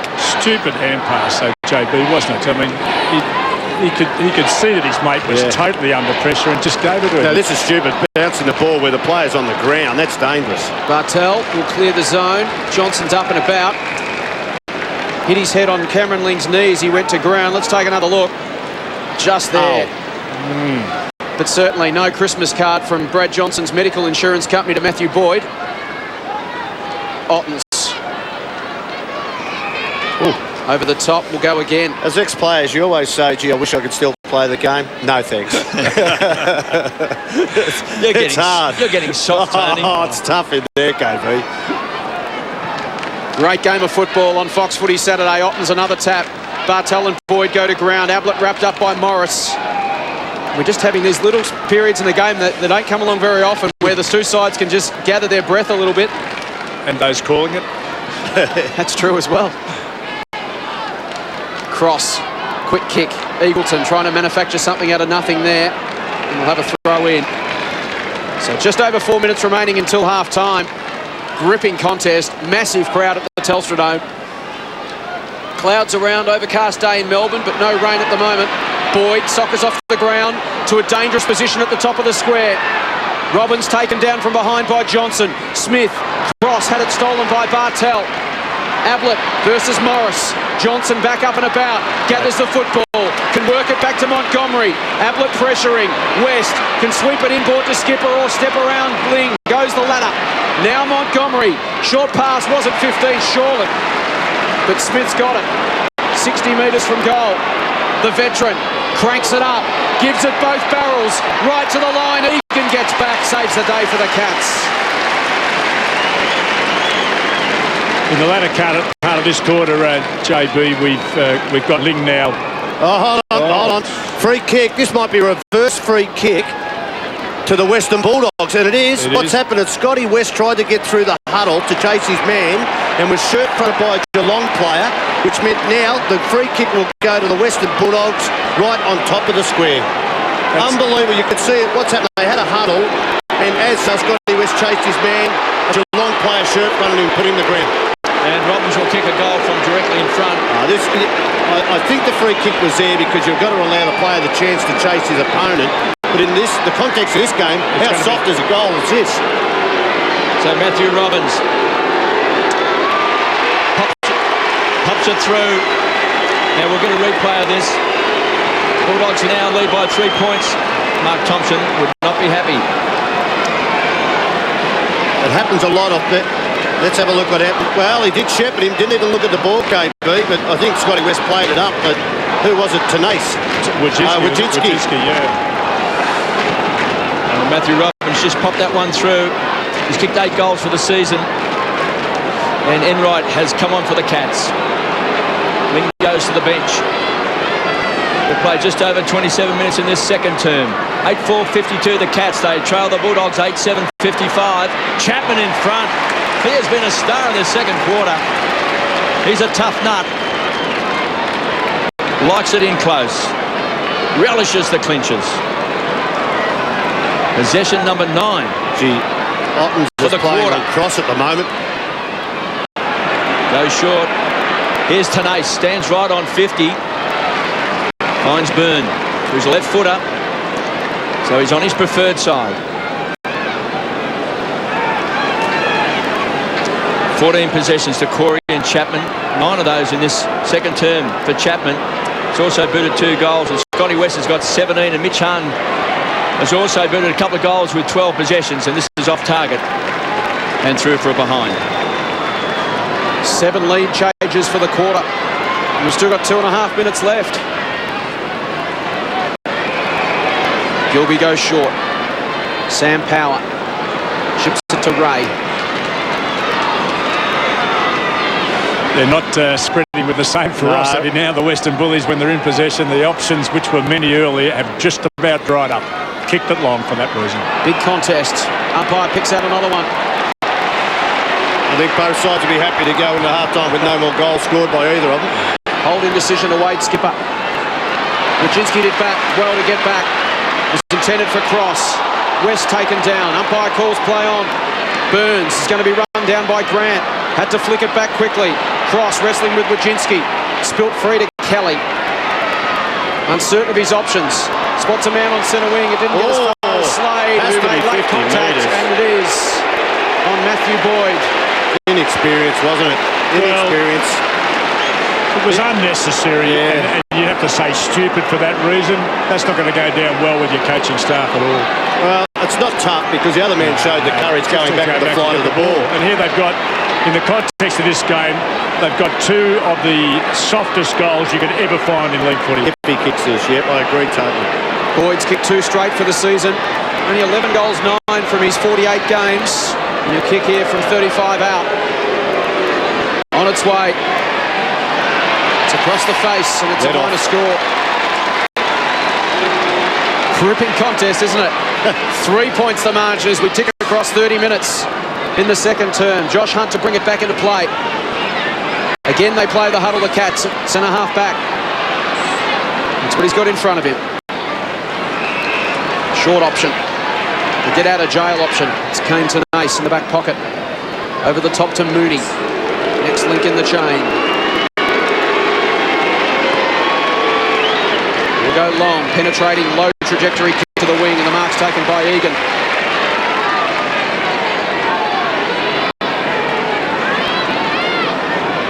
Matthew Egan really settled into this Geelong side well. Easy to forget that it's only his 19th game this afternoon. There's a lull in the game, but there's also a lull in the crowd, isn't it? They're just sitting back, so just waiting for that second half to come up. Everyone collecting their thoughts. Mooney didn't collect his. Robert Murphy collected the football. Can the Doggies go on the fast break? They flood now. Charge of the Light Brigade inside 50 for the Bulldogs. Johnson stood tall to get a free kick. Question in the umpire's mind. Was he going at the football or was he going at Johnson? To his good mate Smith. Heavy collision. That was wonderful from Wojcinski. He's paid a free kick.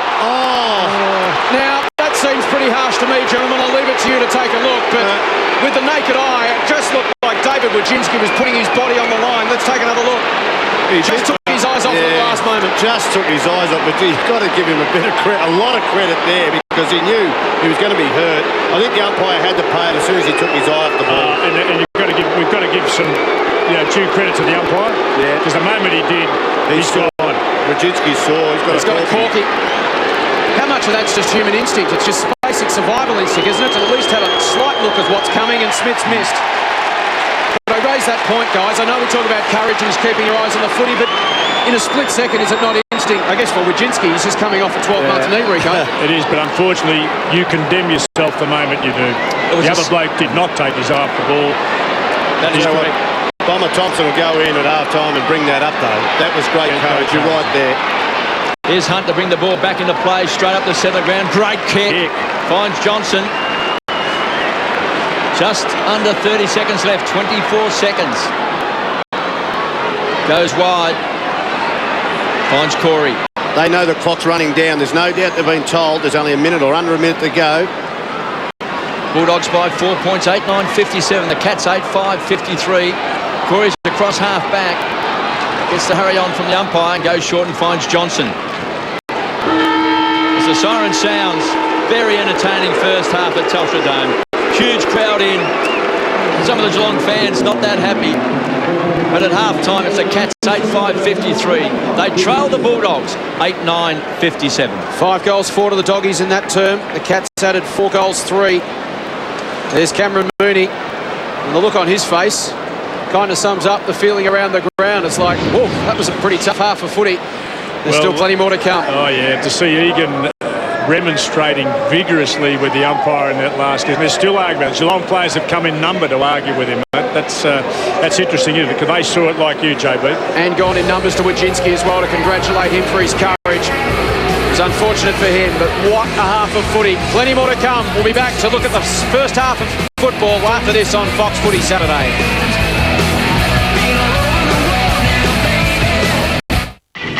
Tonight on The Gospel. Does he just have one of those punchable heads? I think so. Stephen Mills, you found him? He's just yapping all the time and he's busy and he's a very good player, so people like to punch him. Your beard.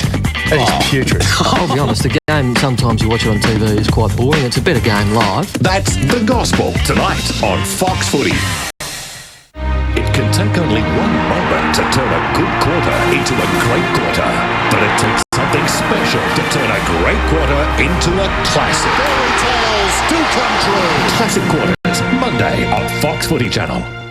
The Bulldogs lead it by 4 points. Fox Footy Saturday from the Telstra Dome, live around Australia, and away we go again. Corey stripped of it by Gian Syracuse's tackle. Goes back and wins it again. Tries to get the hands free, does so successfully. Ling off a step towards half forward. Burns out in front. So clever at ground level. Just slips away from McMahon. Got the kick. Griffin versus Ablett. Ablett rakes it in and gets taken to the line. We'll have a throw in about 25 metres out from the Geelong goal. Chris Grant at fullback on Nathan Ablett once again. Griffin with the job on Gary Ablett. We mentioned he did a fantastic job when these two sides last met. Burns swoops on it, just pushed off his kick. It's still there. Ablett couldn't take the mark. Mooney was crude and gave away a free kick. Let's head down to John Barnes. Brad Johnson got a little bit of concussion and a little bit of hazy eyes, guys.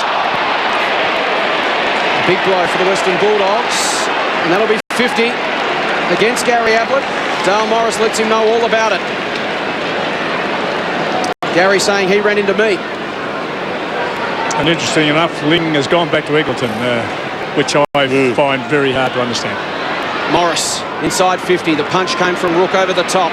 He then gathers his own ball at ground level. Tries to run away. Doesn't have support. Now goes backwards to Hunt. Bartel shares it with Egan. Good pressure from Mitch Hahn, forcing him to keep it moving. Bartel back to Egan. Eventually he kicks. Nathan Ablett on the wing. His first touch for the game is a handball to Chapman. Gets it back. Kick off a step. Not to the benefit of his brother. Harris slides in. Gary kept his feet. Cross came across and forced a bounce. Bulldogs by 4 points. 2 minutes gone. Third term on Fox Footy Saturday. Here's Kevin Bartlett. 8-9-57 the Bulldogs. The Cats 8-5-53. Bottom of the pack. That time for the Bulldogs. Here's Dale Morris. He's got the job playing on Gary Ablett. He's booted 2 goals. Both those goals coming in the first term. Street to do the ruck work. Against Ottens. Gian Syracuse squeezed up on the boundary line. Finally forced over. Now we can see Brad Johnson in the background there, sitting beside the club doctor there, Gary Zimmerman. So that doesn't look good if he's not sitting on the bench. I think we can assume he's not coming back into this game. Griffin finds Scotty West, who's driven into the ground. The best and fairest king. 18 possessions now to Scotty West. Back edge of the centre square. Penetrating kick. He finds Street, who can play on. Outside of 50.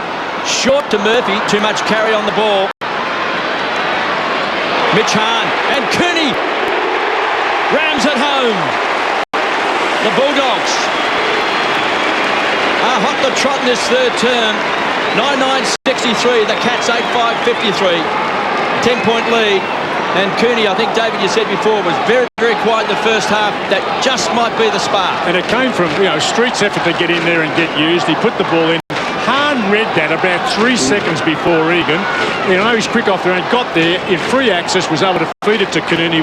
Cooney was running hard to put it away. But that was a very slow read by Egan. I said over the last couple of weeks, his form, which has been good, has been quite suspect.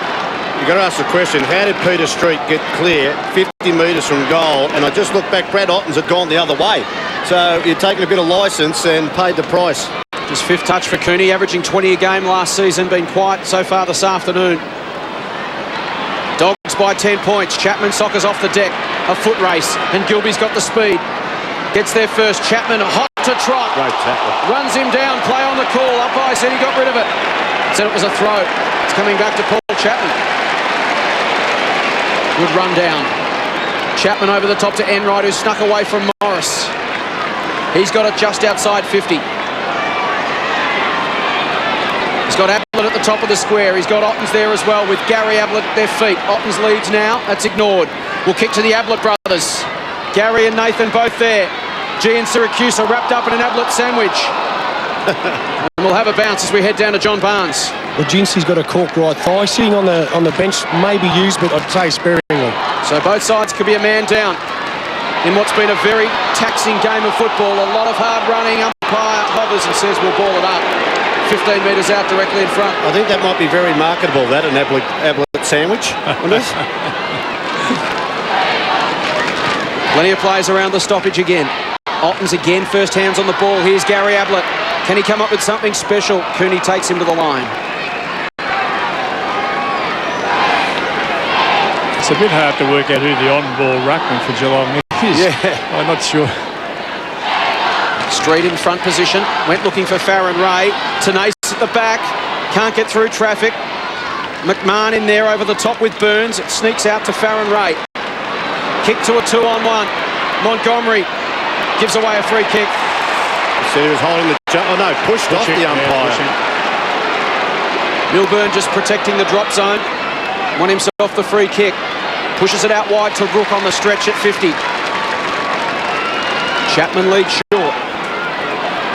Massive plays at the top of the goal square. Ottens offers a half lead. That's ignored. Short option is Josh Hunt, who is a thumping kick. But even beyond his range, you'd think. Gee, Ottens is getting off Street and he's demanding the ball behind the play. Called to play on, links up with Bartel. It was good pressure from Smith. Forced them wide again. Ling now to Ottens at 55. Good work from Rowan Smith. Ottens now confronted with the dilemma. He was on 4 times then, Brad Ottens, off Peter Street. Chapman leads. Ignored. Ottens will just pop it up to the top of the square. Mooney will fly from the back. Plenty of Bulldogs at the front. Fist it to the line and we'll have a throw in. Well, the game's changed a bit. There's a 3,000 in the front half for Geelong at the moment. Nobody in the back half at all. Not a single player. Chance for the Cats. They trail by 10 points. Here's Mooney. Takes it out of the air. Yeah, dropping the ball. And he's been pinged. Got a handball it or kick it. He'll take that from a boundary throw in. And the Bulldogs work the ball towards centre wing. Here's Mitch Hart. He's booted a couple of goals. Very dangerous in that second quarter. Here's a great kick. Finds Montgomery, who runs the 50 and spears it in. What a grab. Yes, on the stretch by Robert Murphy. He stood tall. Somehow it was go Gadget Man. Roger Harper in the gully. The effort by Hart out on that wing, though. He actually beat 2, kept his feet. The thing that you've always talked about, Tony, not going to ground. Kept his feet and beat them both. And finished off with an extremely well-placed kick. Well, he kicked 2 goals. Both those goals coming in the second term. Look at that, the extension there of the arms pulled off too also by Callan. So he was looking for a free as well. So Murphy to extend this lead to 16 points from 35 metres out. The Bulldogs fans behind the goals tell the story. He has missed. You talk about Matthew Egan. Well, you're right there, David. You called it because David Johnson has replaced him. Maybe Hahn too good for him at the moment. Hunt to bring the ball back into play. Goes wide, looking for Ling. Has to make ground. Does well on the half volley. Gets support. Run down that time is Will Slade. Free kick. He got rid of the ball and was pulled to the ground. So Rowan Smith shakes his head in disbelief. Ling's on. And Ling has run very hard. Good call, Tony, from half back. Then just wobbles the ball forward. Here's a chance for Harris. Somehow he toe poked it. Here's Chris Grant. He's taken a few heavy knocks today. He was wearing a kidney belt earlier in that first term. Going in very hard that time was Gary Ablett. And also, equally as hard for the Bulldogs was Morris. Can you pick any trends, Dave, at the moment? It just looks like the Western Bulldogs, when they get it open, the leg speed is starting to kick in. In each of the little short runs to the ball, they've won them all, haven't they? Here's Scott West, the general, the playmaker, trying to set it up. Jan Syracuse been caught in the tackle. I think they've got to change. I think they've got to get Ling on the West because James Kelly isn't good enough. Matter of fact, James Kelly might be a player you play in the forward line to try and kick a couple of goals. Well, Ling's had plenty of the ball, but the most dominant player has certainly been West. Griffin. Good grab taken by Farron Ray low down. Possessions 27 of 12 in favour of the Cats this quarter, but a lot of Geelongs have been under pressure and on the back foot. The Bulldogs' movement of the football's been a bit more meaningful. Hunt flew, overcommitted. Murphy at the back. Can he do something clever? To the top of the square. They'll contest about 25 out. Ground tunnel arrived late. Nathan Ablett stood underneath it. Bartel tries to emerge from the congestion. Enright's wrapped up by Robbins. And we'll have a bounce. 25 out from the Bulldogs' goal. And 11 points of difference in a game that's been so tight. A goal or two here to the Bulldogs would be precious. Even then, that stanza of play, the Bulldogs run the whole length of the ground. Can the Cats respond? Corey waltz through traffic, then kicks to wide open space. Ray's got West in support.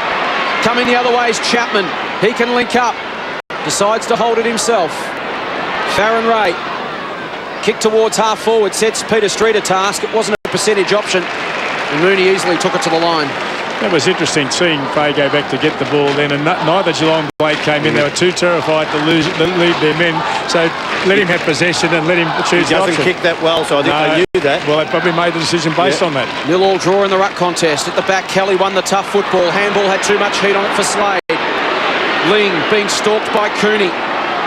In there working was Montgomery, but Bartel got it free. Now Rook. Here's a chance for the Cats through Callan. He can have a bounce. Rowan Smith busting his boiler to get him. Callan gets boot to ball. It was a lovely kick to Ablett. Great work from Tim Callan. He was under enormous pressure. Rowan Smith was giving it everything. A beautiful kick to the advantage of Gary Ablett's lead. Oh, and it's good to see a young bloke like that who has struggled over the last 2 or 3 years. He's got a lot more toe than I thought. Actually got himself pretty balanced on his left foot. Couldn't have got a better pass in than he gave. That's fantastic footy. Big kick in the context of the game. Ablett stuttering approach for number 3. Makes no mistake. Cats back within 5 points. And that was a big goal. A goal to the Doggies going the other way. Suddenly it's out to 17 points and the complexion of the game changes. What I loved about the Geelong side was just on the defensive 50-metre area for the Geelong team, they won some hard ball. It was Ling, Corey Enright. They kept their body over the ball. Then it spilled free. And like I said, I didn't know Callan was that quick, Dave, but he ran the ball, carried the ball, and become nearly a 70-metre player instead of a 50-metre player. And it all came off the back of that fantastic contesting there. Yeah. Gary Ablett, of course, is in the square. Ryan Griffin has picked him up, so a bit of space for Ablett to lead into. He's booted 3 goals. 2 of those goals came in the first term. And now the Cats, 59-64, within 5 points of the Bulldogs. Here's Tenace. Thought he had it and lost it. Morris, hard in under the ball. Burrows in. Wade Skipper there also for the Bulldogs, and we've got a ball up. Smack bang in the centre of Telstra Dome. 64 plays 59, and Bomber Thompson looks on. Shannon Byrne comes off for the Cats, and Wazinski, he was pretty courageous when he went off with a corky. Here's a chance for Kelly on the charge, and here's Wazinski. He's come straight off the bench. Run straight into his teammate in Enright. Fairy tales don't always come true. Could have been Healy and Bluey Adams all over again. He didn't expect him to come from that direction either. For one moment there, I thought Wazinski was absolutely going to just pounce on the ball. It's a boundary throw in. Skipper to do the ruck work, caught behind. Push Ottens under the ball. Clever kick that time by Milburn. Wrapped up in the tackle. Chance now. Taken to the ground is Eagleton. It's tough in close. Here's Scotty West pulled off the ball. Now it's coming back first. It's a Geelong free kick. To Ottens. Against Cooney. Cooney and Rook are Cooney lost it. He was wrestling with Rook and threw him on the ground. Should have been a free kick, and he jumped in and gave the second one to Ottens. A very frustrated young man who gave away what wasn't necessary. Ablett's in the square. Goes wide, he's looking for Johnson. Danger here, Eagleton's got to hit it hard. Coming through was Hunt. Right. Quick toe poke, and Tenace runs to 50, can kick a goal. Wobbles it to the square, getting back is Griffin. Good play and quick. Here's Ablett. Good play by Johnson as Griffin pushed in the back. Surely we'll get a free kick. How quick was Ryan Griffin there? Fantastic defensive play. He had 3 to beat. Kept his eyes on the ball, kept at it, got rid of Johnson. Now he gets a shove. Even the foot races have been exciting, haven't they? They have. Might be the next backmarker at Stall. That was last week. Here's McMahon. He loves to run with the ball. He's the king of the bouncers in the AFL. He's had 4. He's had 5. Bring up the half dozen. McMahon has had big 6 bounces. Goes to the square. Murphy! What a passage of play for the Bulldogs. Take a bow, Jordan McMahon. It was showtime. Well, it doesn't allow you to get numbers behind the ball. That's what it is. And you kick the ball. We're talking about the possession game, Dave, but, you know, sometimes you're going to get a chance to kick to a one-on-one if you run the lines. Again, well, he's become just an 150-metre player because he ran probably 60 metres with the ball. At least. Just fantastic carrying of the ball then.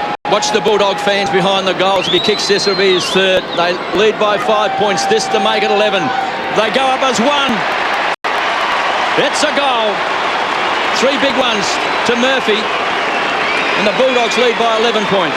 I reckon Jordan McMahon is an excitement machine, isn't he? But I reckon he puts it down twice as often as he has to, so he keeps his leading bouncer in the competition up and going. Here he goes here. 1, 2, 3, 4, 5, 6.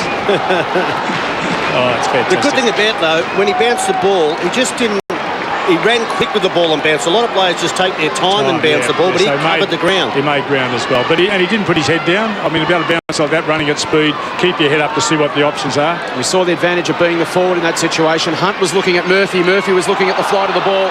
True. Enright, quick kick, had some penetration on towards 50. Gilby goes back with the flight. It'll sit for him. Wojcinski stalks him. Gilby keeps his head, goes backward to Griffin. Griffin now to Ray in the corridor, defensive 30.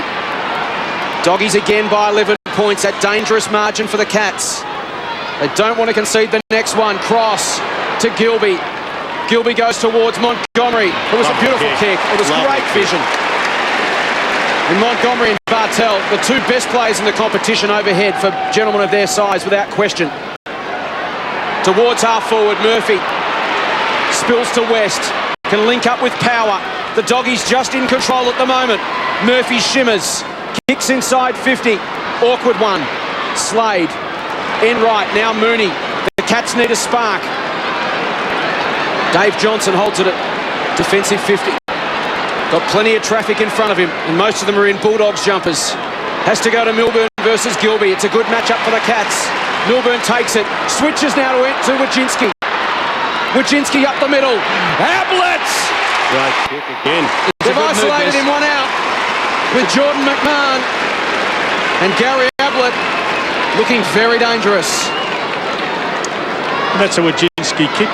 He used to often run so quickly. His legs were going so fast he didn't get the rest of it connected up. But that looked like a very controlled kick at high speed. Ablett couldn't have wanted it better. Gary for number 4. Again to reduce the margin to 5 points and keep the Cats right in the contest. And he hits the post. He liked it off the boot. It was like the putt that you hit and you start walking, Shorey. You think it's there and then it lips out. Doesn't that happen a lot? But it's a great move. I agree with Kevin. Great move to have him in the square, give him space, because he picks up the flight of the ball just as good as any full forward will. And it looks like McMahon might have gone to him.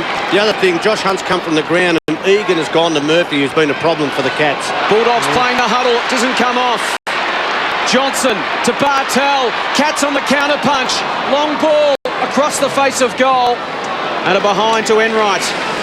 Interesting, they're playing the huddle, the Bulldogs, but they're not playing it at centre-half back, the true centre-half back position. They're playing it out on the flank, which leaves all the space to this side of the ground to break towards Tony. They did exactly the same thing last week and got some free ball from it. Jordan McMahon tries to pick, though. There's only one player on one side of the ground. Eagleton's normally the target. There's the space they've got to work in, so they kick to the opposite side. Clever plan, but it hasn't worked for them twice now. To do it, the execution's got to be precise. Kelly receives from Corey. Another opportunity for the Cats. Ablett can go over the top. That's the problem with the huddle. If the execution's not precise, all your men take off and they're out of position. Well, that was just a bad bounce. It bounced backwards instead of bouncing on. That means because Eagleton come from the other wing and nearly ran onto that ball. So, yeah, I understand, but gee, if you've got to set up, you've got to go with it. But it should work for them. I mean, with reasonable usage, it should work because Geelong are being taken around by the Western Bullies. So if they go over there, why would they all go and stand over there? This is one time you've got to leave your Blake to fill up the hole. Johnson from the angle. Can he thread it? Starts it to the narrow side, and another opportunity goes begging for the Cats. They're creating their chances, but not taking them. It's going to happen again, just to see this time whether they'll get off. They've kicked 1 goal 3 this term. The Bulldogs have kicked 2 goals 1. Played 19 minutes. They're zoning this side of their players now. And they should have been awake to that from last week. Except for Jordan McMahon. And it's on the stretch. Here's a chance for the Cats. Here's a chance for Byrne. Needs support. Gets a good block that time from Enright. Kelly wants to go short. Good kick. That was a great kick to find Johnson. He was under pressure. He just slotted it in. And the Bulldogs, from the kick out, just can't make it work. Well, 3 times they've got it back, but it's not that the strategy's not right. Let's get that right up in the box now. The strategy is right, but their execution has been very, very ordinary. And they're a side that do kick the ball well. Here's Johnson, and Brad Johnson also is warming up the boundary line for the Bulldogs. So Johnny Barnes can bring us up to speed there. It's a goal. Johnson has kicked a goal. David Johnson has slotted it through. And now the Cats are within 2 points. 10-8-68, the Bulldogs 10-10-70. Hey, how good was it? Let's be serious about that. That's the best reverse swing I've seen in a long, long time. It sat and was definitely going across the ground, and it cut back in. Yeah, here's the kicker. You're right. There's no doubt. It's the execution that's causing the problem. And I'll tell you what, Rockadoo, he was filthy on that goal going through, because the third time they turned it over from a kick out, and that is a great kick from there on your non-preferred. And look at Rocket here. Oh! He's just saying, what's going on here? He'd probably be saying, who's the defensive coach? I want to know what's going on with this setup. Blame someone else. Just the 10th goal. Kicking coach. 10th goal of David Johnson's 45-game career. It was an absolute beauty. Just 2 points in it. What a game at the Telstra Dome on Fox Footy Saturday. As we close in on three-quarter time, the Cats finally take their chance. Brad Johnson's back. 2 points in it. Streak the tap. Bartel can't quite get free for an effective disposal. Cross gets boot to ball. The race is on. Hahn leads Johnson to the football. Johnson by his shoulder puts some pressure on and doesn't infringe. It was good work. Corey gathers a loose football to half forward. Lonigan puts in the big ones. He's done that a couple of times. Got there but not able to hang on to hot chances. Wojcinski with pace. Griffin's got plenty. Flying Ryan ran him down. Kelly scrapping. Griffin's got him. Wojcinski, this game's up for grabs. Gilby harassed by Ablett. Syracuse to Gilby was slick. And now McMahon, the Bulldogs under pressure, did well. But the kick missed the target. Mooney, he's got Ablett heading to the square. He's got Johnson as well. Goes towards Johnson. Can McMahon get back? The kick again was poor. Grant, under pressure from Burns. Free kick. Cut one high and the Bulldogs will get out of jail. Give some credit to the Geelong forwards. Their forwards are really pressuring the Bulldogs at the moment. What a contest. Wonder if Ottens will come back onto the ground now that Street's on. Grant's got Robbins on the wing. He's snuck away. It's a dangerous one because it's hanging up for Chapman. He can play on. He can go for it and miss. Can we see Rodney again? Can we see Rodney again? But one side's butchered the opportunities that goal, and the other side butchers their delivery back out of 50. And they're the two most talented kicking teams in the comp, I reckon. I think we said last week that mistakes make for unpredictability, David, and unpredictability is exciting. We've got some excitement, no doubt about it. Not so exciting if you're a coach, mind you, but it's great from the commentary box. Fourth time out, JB. They've got it right. The law of averages. Gee, this isn't a good McMahon kick. to Boyd. Don't speak too soon, Parker. Yeah, it's a bad kick. Milburn did well with body strength. Links up with Callan. He's got Corey on his own. Coming the other way, Montgomery. Look out, he's stopped past him. Corey from the angle misses. Oh. Scores level. This is building to an absolute classic at the moment. What a game of footy. Peter Street's got it. No time for a breath here at the Dome. Played 23 minutes in this third term. Scores a level 10-10, 70 apiece. Marked by Syracuse. Enright stands the mark. Otten's back on the ground. Hahn wants it short. He goes to Johnson, who's come off the bench. Johnny Barnes thought he may have had some slight concussion, and Murphy is absolutely dumped by Johnson, who goes very hard at the ball. And we've got a toss back in. Just over 3.5 minutes left in this third term. Ottens to do the ruck work, along with Skipper. Ottens works the ball to the front, does his own crumbing. Good hands, finds Chapman, who's been a star for the Cats, goes short. Finds Egan, he's across half back. Ling wants it short. It's been a man-on-man game. Running hard this time is Enright. It was a beautiful kick from Egan. Cooney's on the bench along with Scotty West.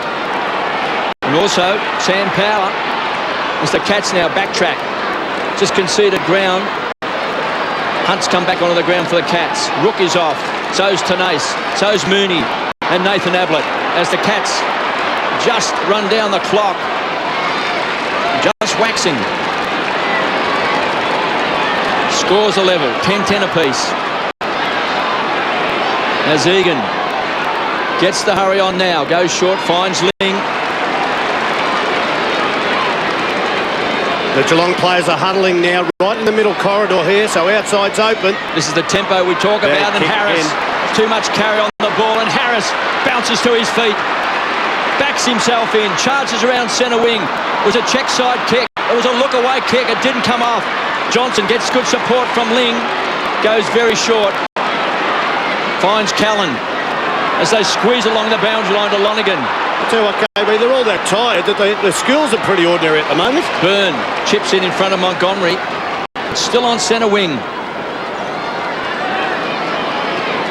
No free players. Bulldogs have flooded back. It's man on man. Big bunch of players at centre half forward for the Cats. And now Kelly breaks. And marks. Still 75 metres out from goal. Ablett wants it short. Got Griffin as the opponent. Look at the big pack of players in front of the goal square. We expect someone to come out of it, and here it comes, Ottens. Well read by Robbins. Chipped in front of the big man, and it's the Bulldogs are away. Eagleton. Well done. Kane to Nace. Great defensive play. Consummate defender.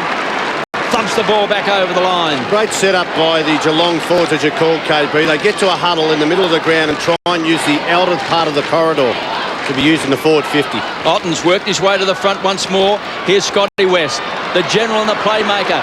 Dances on a dollar, struts his stuff on centre wing. Here's a push in the back to Johnson. Has it been paid? No, it's not.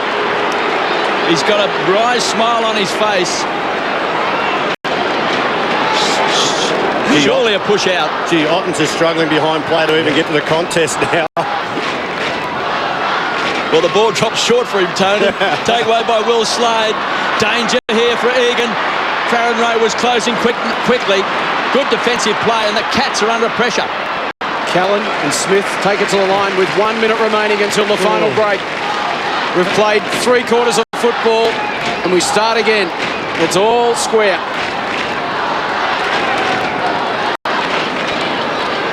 Ottens and Skipper. Can the Doggies get one late? It'll be a huge boost. Geelong have controlled the tempo for the last 10 or 15 minutes after the Doggies controlled it for the opening 10 or 15. Boyd has got it 65 from home. Goes short, Gian Siracusa. Right. Spots a target. He's got Hahn. Well, Hahn. Gee, they did that well, didn't they? That ball's on the other side. They switched the play. Geelong had all their players on this side of the corridor, and just to open up the other side of the ground, the fat side as they call it, where it's uncontested. Been a problem, Hahn, for him, Dave, hasn't he, the matchup? He's been good. Hasn't done 1,000 things, but everything that he has done has been full of merit. He's booted 2. This to give the Dogs the lead, which he does with a poster. They did well to manufacture that space. There were 14 Geelong players inside the defensive 50. They've got 11 seconds left from the time it leaves Milburn's boot. You can see they're playing the huddle. They're going to have to be clean with a couple of long kicks.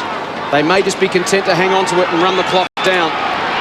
Umpire tells Milburn to play on. Kicks it out for Slade versus Johnson. Egan gets across.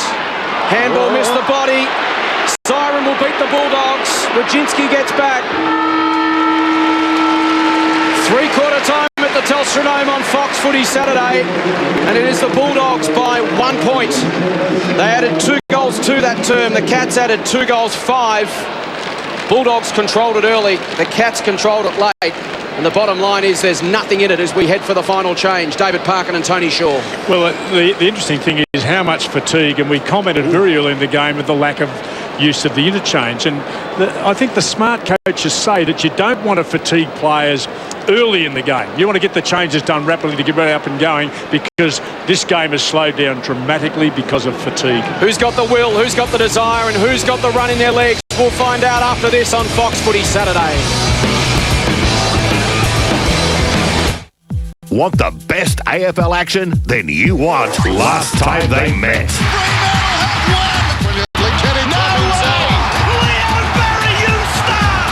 Last Time They Met, Thursdays and Fridays on Fox Footy Channel. Imagine taking the 4 best quarters of the weekend and combining them for the ultimate fantasy game of football. Final quarter goes unbelievable. Footy heaven with 4 quarters. Sunday on Fox Footy. Final quarter, Fox Footy Saturday. The Western Bulldogs and Geelong from the Telstra Dome. Great to have your company right around the country. Otten's a high ball. Wojcinski underneath it. Bartel with courage, reminiscent of that great mark he took a couple of years ago. Johnson over the top to Nathan Ablett. Bartel on the end of it again. Another high ball. Steve Johnson underneath it. Griffin will arrive late and force a contest. Throw in. Well, the initial numbers were with Geelong. Each of those 3 contests had more numbers of Geelong, and the Western Bullies hanging off the back a bit. And Otten's a clearance out of the centre. Ottens and Street. Good tap from Ottens. Johnson leaves him in his path. Soccer's off the deck. Gary Ablett's got to turn and chase. And his man Morris happy to take it to the line. Let's see what Geelong do with this throw in here with Ottens in the ruck against Street. Might be able to get to the contest at the moment, but they might flip it over the back. There it is. Johnson, around 1, around 2, goes the other way. Boot to ball. Great pressure from the Bulldogs, and then good work from Morris to fist it through. Tried to beat too many players, David. Oh, he did. Why did he get the first one away? Correct. I thought he made space, and the hit from Ottens, as Tony predicted, was spot on and in. He sharked that and should have rammed it home. Only got to make a fool of him on one occasion, not 2 or 3 times. He does a bit of that, He's a bit doesn't he? like that. He's a bit like that. He plays that way. McMahon to Harris, who crosses the defensive 50 and kicks to Milburn on centre wing. Ablett snuck off his man Harris, who had the football. Going back the other way, Gary Ablett's got it now, 75 from home. Called to play on. Confronted now by Harris. Uses Wojcinski, wants it back. Gets it back from 60. Pokes it to the pocket, but Steve Johnson didn't read the intention. And Jordan McMahon's kicked it out on the full. No. Wow. In a tight game, it's come off just below the knee, I think. Great camera shot from Fox Footy. Bad marking up by the Western Bulldogs. How important is that going to be in the overall context of the result? Will Slade now a chance to make Jordan McMahon pay. Slade. He's kicked 2 goals in his 15 games. Got very close to the man on the mark. And misses to the near side. Cats in front. It has changed a bit the game in the sense that the bloke who releases the ball with the hand, he's taken out by the opponent. They don't worry about chasing after the ball. McMahon looked like hard running Gilby, and what a tackle by Wojcinski. That was a great tackle. Leg speed, KB. And for a guy that's come back from a knee reconstruction, he might need a haircut, but he's still got his speed. He might lose his speed if he cuts his hair. Goes to the pocket, and Johnson. That was a brave attempt. We've got a boundary throw in. Gee, the Cats have started well this last quarter. Looks like the Bulldogs are on the back foot. Yep, agreed. Again here, the boundary line, boundary throw. Let's see what happens with Ottens. Look at that for a tackle. Super tackle. Oh, too good. 30 metres out from the Cats' goal. There's Johnson on his back. Scotty West somehow just had the ball, couldn't quite get away. Enright wants a free kick. He'll get a ball up. His hit down at Johnson then was superb, wasn't Becoming an issue for Western Bulldogs. Yes. Cats by a point, 10-12-72. The Bulldogs, 10-11-71. Here's a chance for Johnson. A bit of magic. A high ball to the square. Getting back as Grant's got to go. Nathan Ablett doing some crumbing. Foreign territory. Here's a chance. Kelly around the corner. Is that caught too high, surely? No? Gee, the umpire's right there. I think. Well, we didn't see it like he saw it. Here's Scotty West. Initially touched off the boot, that's why the mark wasn't paid. Thought it was over the shoulder. Here's a chance for Chapman. Tried to trip the light, fantastic. Ogans can kick a goal, he's missed. It was a bad miss. Skipper's got a man up. Skipper has to get right on Ottens because he could be the difference in this game. Oh, he's just about could have been the difference in the last. His taps have been brilliant, his taps have been sensational. Doggies play the huddle again. Gilby will go to himself, no one marking him. He can be able to take this all the way to defensive 50 and beyond. He will because Geelong won't come at him. They'll stay with their man. Look what's happening. They'll just keep running back with their man. Someone has to chase them behind. Gilby past the centre. Still no one goes at him. Gilby from the kick-in takes it all the way to the forward pocket and Johnson takes the mark. And the Western Bullies runner will be sighted for running 30 metres with an opponent then and directing the play. He will be cited, this gentleman coming off the ground right now. Peter Philandia. He'll be cited now. He should be too. You can't do that. Brad Johnson, tight angle. The skipper to put the doggies back in front. Goes for it. He's a beautiful. And gets it. How's that for a coast-to-coast goal? Gilby carries it beyond the centre, finds Johnson in the pocket. Johnson converts for his first goal and the Bulldogs are back in front. Now, we called it as it happened because no doubt it's a strategy from the Geelong side. If you need to chase from behind, and I reckon Bomber Thompson, he wouldn't be worried about his defenders or the midfielders. He'd be saying to the forwards, who was chasing from behind to put some pressure on, and Gilby, to his credit, knew that he could take the ball all the way because the pressure wasn't coming. Gary Ablett was there, but he just couldn't muster up he's the been leg doing speed. so much work down there. He couldn't get the leg speed going. That's a 6-pointer, 3-pointer to Philandia. 3 of the 6 points were to Philandia. Bulldogs by 4 points. Cross works those hands to Scotty West. Continues to win the ball. Possession number 22. Here's Robbins. Puts his body on the line. Wrapped up in the tackle by Callan and slung to the ground. He was crunched. Showed some signs, hasn't he, Callan? And wasn't that a great little contest between the two of them, without giving a free kick, without giving an inch either way. Otten's in the ruck against Peter Street. Reached over the top. Rook brought down in the tackle by Boyd. Ling didn't quite make contact. Looks a bit tired. Bartel, hands and knees. Didn't quite, again, hit a target. Here's a chance for Peter. Street's going for a run and a bounce. They love bouncing the ball, the Bulldogs. Dangerous kick. Looking for Johnson, but a drop short. Will Slade playing in front. Consummate defender, plus 50. Some rebound football here for the Cats. They trail by 4 points, 10-13, plays 11-11. So tell you what, this rule in a grand final, I'm worried about that rule. Just a ticky-touch thing in a grand final, David, kind of a major influence. It's going to happen, Tony. Don't worry about the rules, they're in good shape. Here's a chance out in front, taken by Steve Johnson. He's marked on the edge of the centre square. Here's Nathan Ablett. This the lift the spirits of the Cats. Can he kick a long bomb? Goes short, dangerous kick, and Kelly, with great body work, got rid of Griffin and has marked on a 45-degree angle, 45 metres out. That's his strength. That is his strength, James Kelly, just knowing how to use his body. Very good in a confined area. This to put the Cats in front by 2 points. Kelly will stand on 48. Right to the line, right to the line. Hammers at home. Geelong's in front. Well, you picked up the... I mean, Johnson's always done that. You have to have a fantastic technique not to be able to give away a free kick in that circumstance. He took him clean out. Now, Blake Griffin's not a bad body player. And I thought Johnson's been all over the place today, but he produced the act or action at the crucial moment. You know, I was thinking about Peter Philandia. Maybe he was instructed to give Lindsay Gilby a message, and Lindsay just kept running away from him. That's right. Yeah, you're squaring up for it. That's exactly what happened, JB.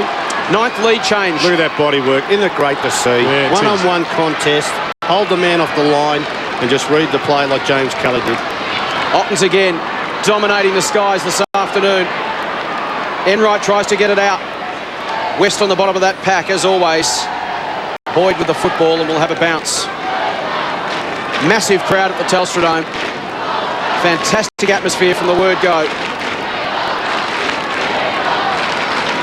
45,922 squeezed in to watch a belter on Fox Footy Saturday. Wojcinski kept his feet as Gian Siracusa lost his. Flips it back towards Ling. McMahon, handball to Gian Siracusa on his knees, went to Ray. Ling wraps him up, gets the ball free to Enright. Pressure enormous. Tenace bangs it on the boot, it floats wide, out of bounds on the full. Scott West with a resultant free kick.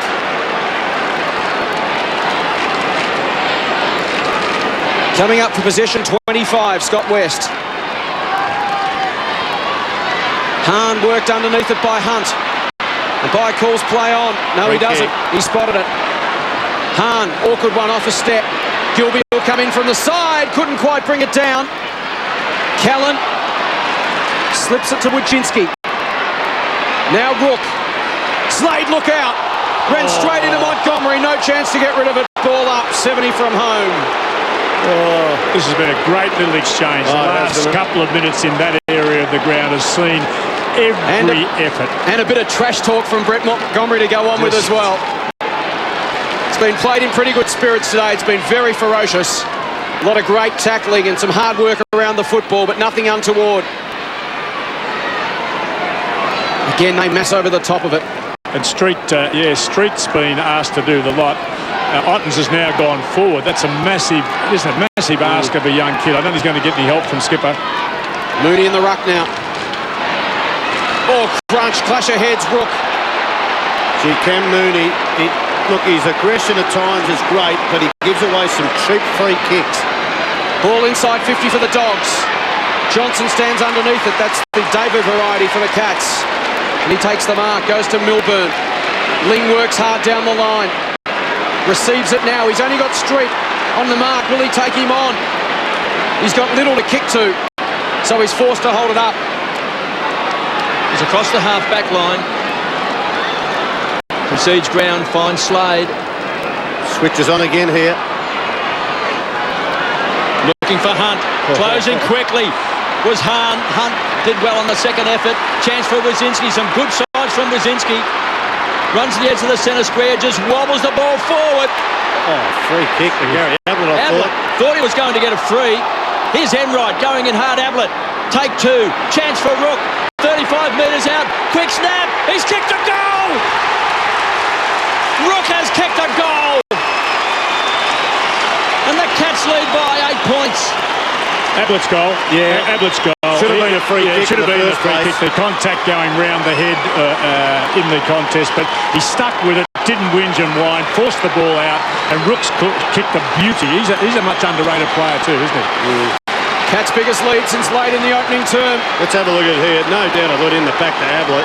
But like you said, David, he followed up. They kept the pressure on. This has been the good part of the game from both forward lines. They have tackled well, and Rook, that is a great goal from about 48 metres. He doesn't kick many. He kicked one in the semi-final last year against Sydney. He's only kicked 8 in his career. He doesn't kick many better than that one. The Cats by 8 points. Can the Bulldogs now respond?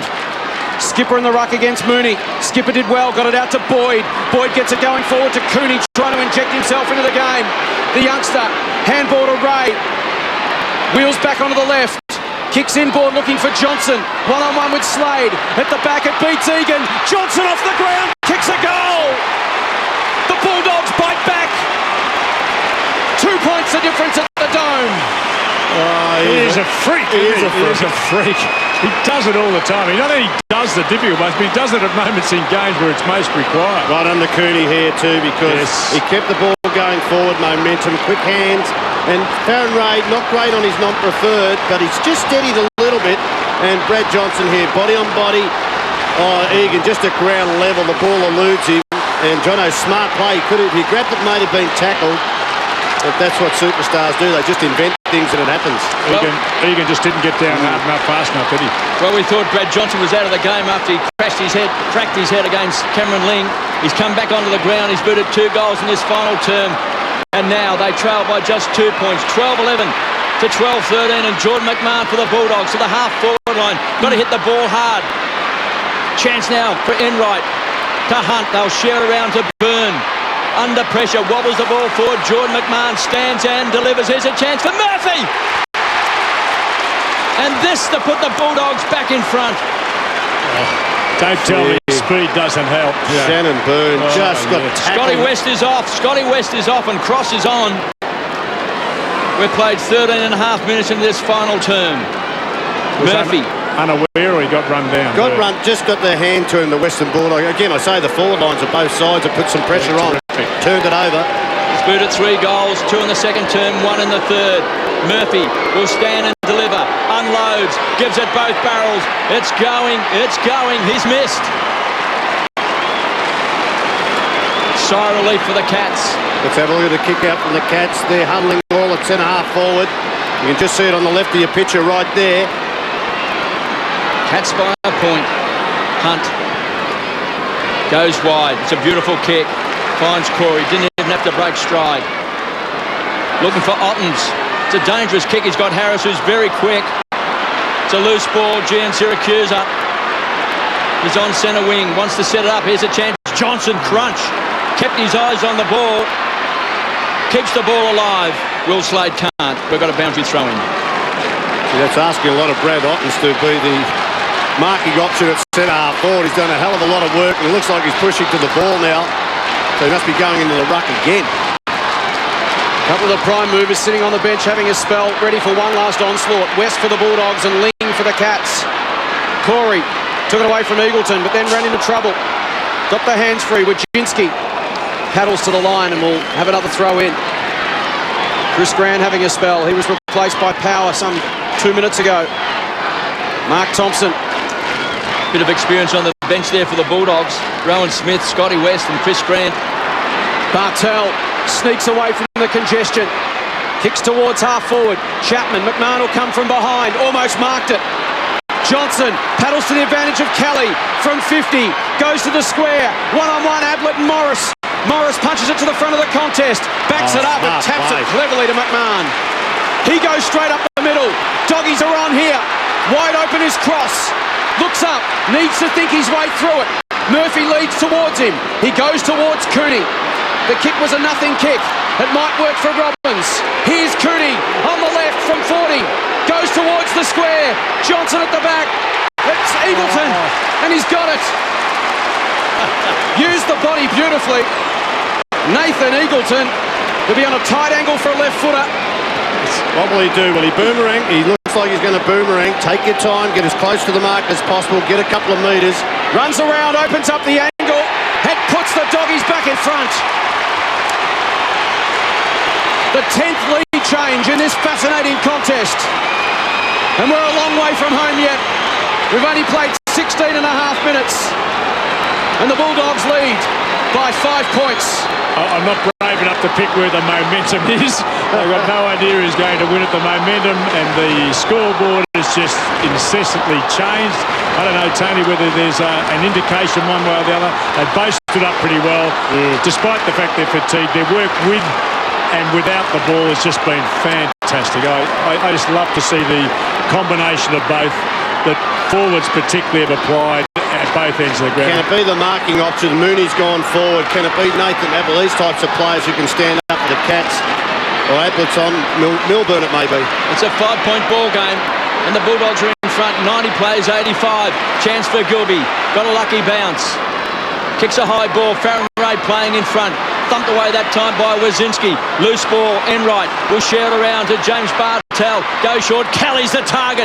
Morris did well, got a fist to the ball. Chance for Ablett. A bit of Ablett magic. Squeezed up on 50, goes short. Looks for Johnson, wrapped up in the tackle by Montgomery. Skippers come off the bench for the Bulldogs. Hands and knees, Griffin somehow tunnel balls it out. Finds Sam Power, chips it out in front. That's a good kick because Farron Ray can run onto the ball, and so can Ablett. And Farron Ray heads towards the boundary line. That's a boundary throw-in. There's been so much tackling today, gentlemen, but the amount of illegal tackles has been so few. Both sides have been so disciplined at sticking the tackle and not giving away the free kick. They've done it well. I just thought Steve Johnson should have handball from ground level then. Ottens got the tap out. We've played just over 18 minutes into this final quarter. Chance now for Boyd. Goes short. Cooney's the target.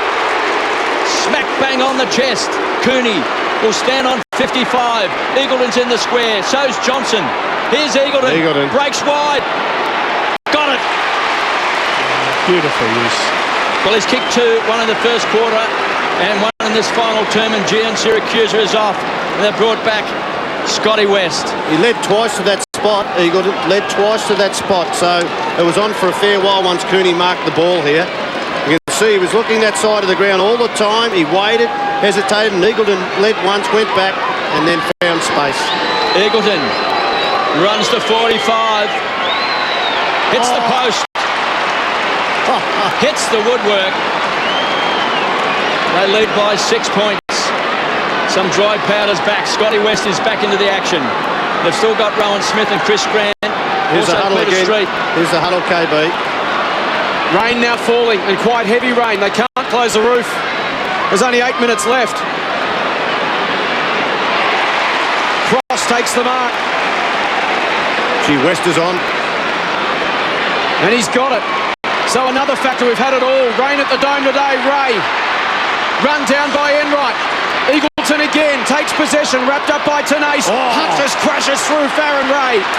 He's run down by Cooney, holding the ball. Adam Cooney has lifted his work rate. He had just 4 touches in the first half, averaging 18 a game, and he's done some significant things in this final term. He had no one to kick to then, Josh Hunt. No one up the ground. He's winning at the ball, wasn't it? Wasn't it a brilliant, brave run at the ball? Cooney's got Ray, misses the target. It was a lazy kick. Gee, that's a bad miss. Yes. Opportunity goes begging. They're not used to the wet ball.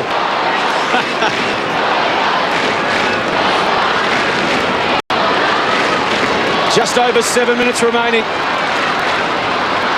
What a great game of footy this has been. And more to look forward to. Rook at the back under pressure. Cooney again wraps him up. Ball now. Squirts out momentarily. Rook piles in hard over the top. A brave umpire to give a free kick in that. I think the only happy people here be whoever plays these teams next week. Cooney gives the football back to the umpire. Will go again. It's been a bruising encounter. It's been hard run. It's been taxing. Hunt got the hands free. Got it to Slade. Dangerous kick to a 50-50. Big contest. Milburn forced to spoil. Boyd tidies up. Eagleton's been prominent the last few minutes. The kick's important. It's to Gilby. He's a wonderful finisher. Goes to Johnson in the pocket. Johnson kicks and misses. Should he have held up? Should he have held the ball and had a set shot? He didn't see the play coming from inside, and well done to the Geelong defender too. Maybe a significant point. A margin now 7. With 6.5 remaining. Tenace has it. Goes short and finds Ottens at half-back. Gee, he stood up today. He's played a good game, has Brad Ottens. Bit of pressure on the young man coming to the game. All-Australian when he was 21 years of age. I suppose the jury is still out on his ability to play at a consistent high level. But he's played well today for the Cats. Cameron Ling goes short. He's looking for Chapman. And has just kept the ball alive. It's a boundary throw. It's on the half-forward flank for the Cats. They trail by 7 points. 12-13-85. The Bulldogs 13-14-92. Bulldogs trail by 3 points at quarter time. They're led by 4 points at half-time and a point at three-quarter time. They now lead by 7. And they keep on coming. Street finds Scotty West through the centre square. Penetrating kick. Looking for Cooney out in front. Try to toe poke it. A chance now for the Cats. Wazinski's just come off the bench. Through centre half back, goes wide. That's a good kick. Finds Milburn. They need some run. They look very tired. Someone's got to get the legs pumping. Milburn. Forced to go short. Finds Enright. Trying to regroup the Cats. They've got to get players back into the corridor and let someone with leg speed come from the corridor to the outer wing. Trying to just reload. Short, looking for Lim. Ling went to ground, nearly took a one-hander. Chance for Scotty West, pushed off the ball. Clever play into open space. Johnson goes to ground, good enough to get the handball away. Ling, a 360. Rook, he's got Cooney to beat. He's going to close very quickly. Chance for the Bulldogs, they've got the numbers. Mitch Hahn, outside of 50. Here's Murphy. Went early. Johnson versus Wazinski. Gets a fist to the ball. Yes. Robbins wants a free kick. Oh, you couldn't. But they've got a ball. They've got to throw in. Robbins reckons it was intentional. It was appealing to the umpire. Just 35 metres around from the Bulldogs' goal. Eagleton to do the ruck work. At ground level, taken away that time by Egan. They'll share the ball. Kelly's got it. Ottens. Here's Enright. Caught in 2 minds. Hammers the ball long. Mooney's caught from behind, and Harris, the consummate defender, playing in front when the ball drops short. Gives it off to Boyd. Again can trot forward. Milburn caught in 2 minds. Does he go at him or not? Eventually Kelly does. Forces Boyd to release. Johnson underneath it. Slade and Johnson track it back. Slade doesn't take possession. Wazinski does. And away he comes, David Wazinski. Oh, got to keep possession Mooney, here. a tough one. It's a slippery football. There's been some rain. He's run down by Ray. Ball still alive. Mooney, Ling, Wazinski again. Out in front of Rook. He marks in front of Cross. Keeps it moving.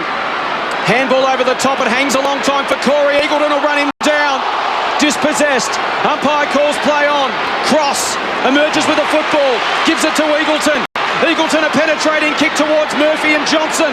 Johnson gets there first. Johnson wraps him up. Johnson and Johnson going at it. Murphy. Cooney's got away. 25 out. Runs in and kicks a goal. Magnificent kick. Could that be the sealer? It's been that kind of game. Who knows? There might be one last twist in the tail on Fox Footy Saturday. There's plenty of tired players all over the ground. Adam Cooney's lifted. 2 goals in the second half. Snuck away from his man. And the Bulldogs lead by 13 points. We've played 25 and a half in the final term. And to the point of the game where the two ruckmen, Ottenson, did not get out of the centre square. They had bounce-ups and throw-ins round the ground. They just conceded to let Little Blakes go for it. They stood in the middle of the ground. Ottens has now been removed. We've got Street versus Mooney again. One last attempt on I don't know that Geelong could do it from here. Murphy's off for the Bulldogs, limping. They've brought on Chris Grant. Street jumps high to Scotty West, down to Cross. The dynamic duo tumbles the ball out. Here's Johnson playing loose across half-back for the Cats. Time clock ticking away. We've played 26 minutes into this last term. Lonergan playing in front. Couldn't take it. Harris, they've got the numbers. Cross, so good with his hands. Here's Chris Grant. A wise head in defence. Loose ball taken away by Corey. Wants good support. Lonergan to Steve Johnson. Wobbles the kick. Enright needs a kind bounce. Kicks a goal. Oh. Yes! The Cats are still alive. They might have 9 lives, David. I think they have. And the numbers were with Western Bullies, and Chris Grant was the last one out the back who got it. His hand pass did not, well, it more than carried, went where it wasn't supposed to, gave Geelong a free access, and they've now hurt him on the board. 2 goals to Enright, and that's a big one. Still time for the Cats. They've struggled to get it forward in the final term. Geelong inside 50, 16-9 in favour of the Bulldogs.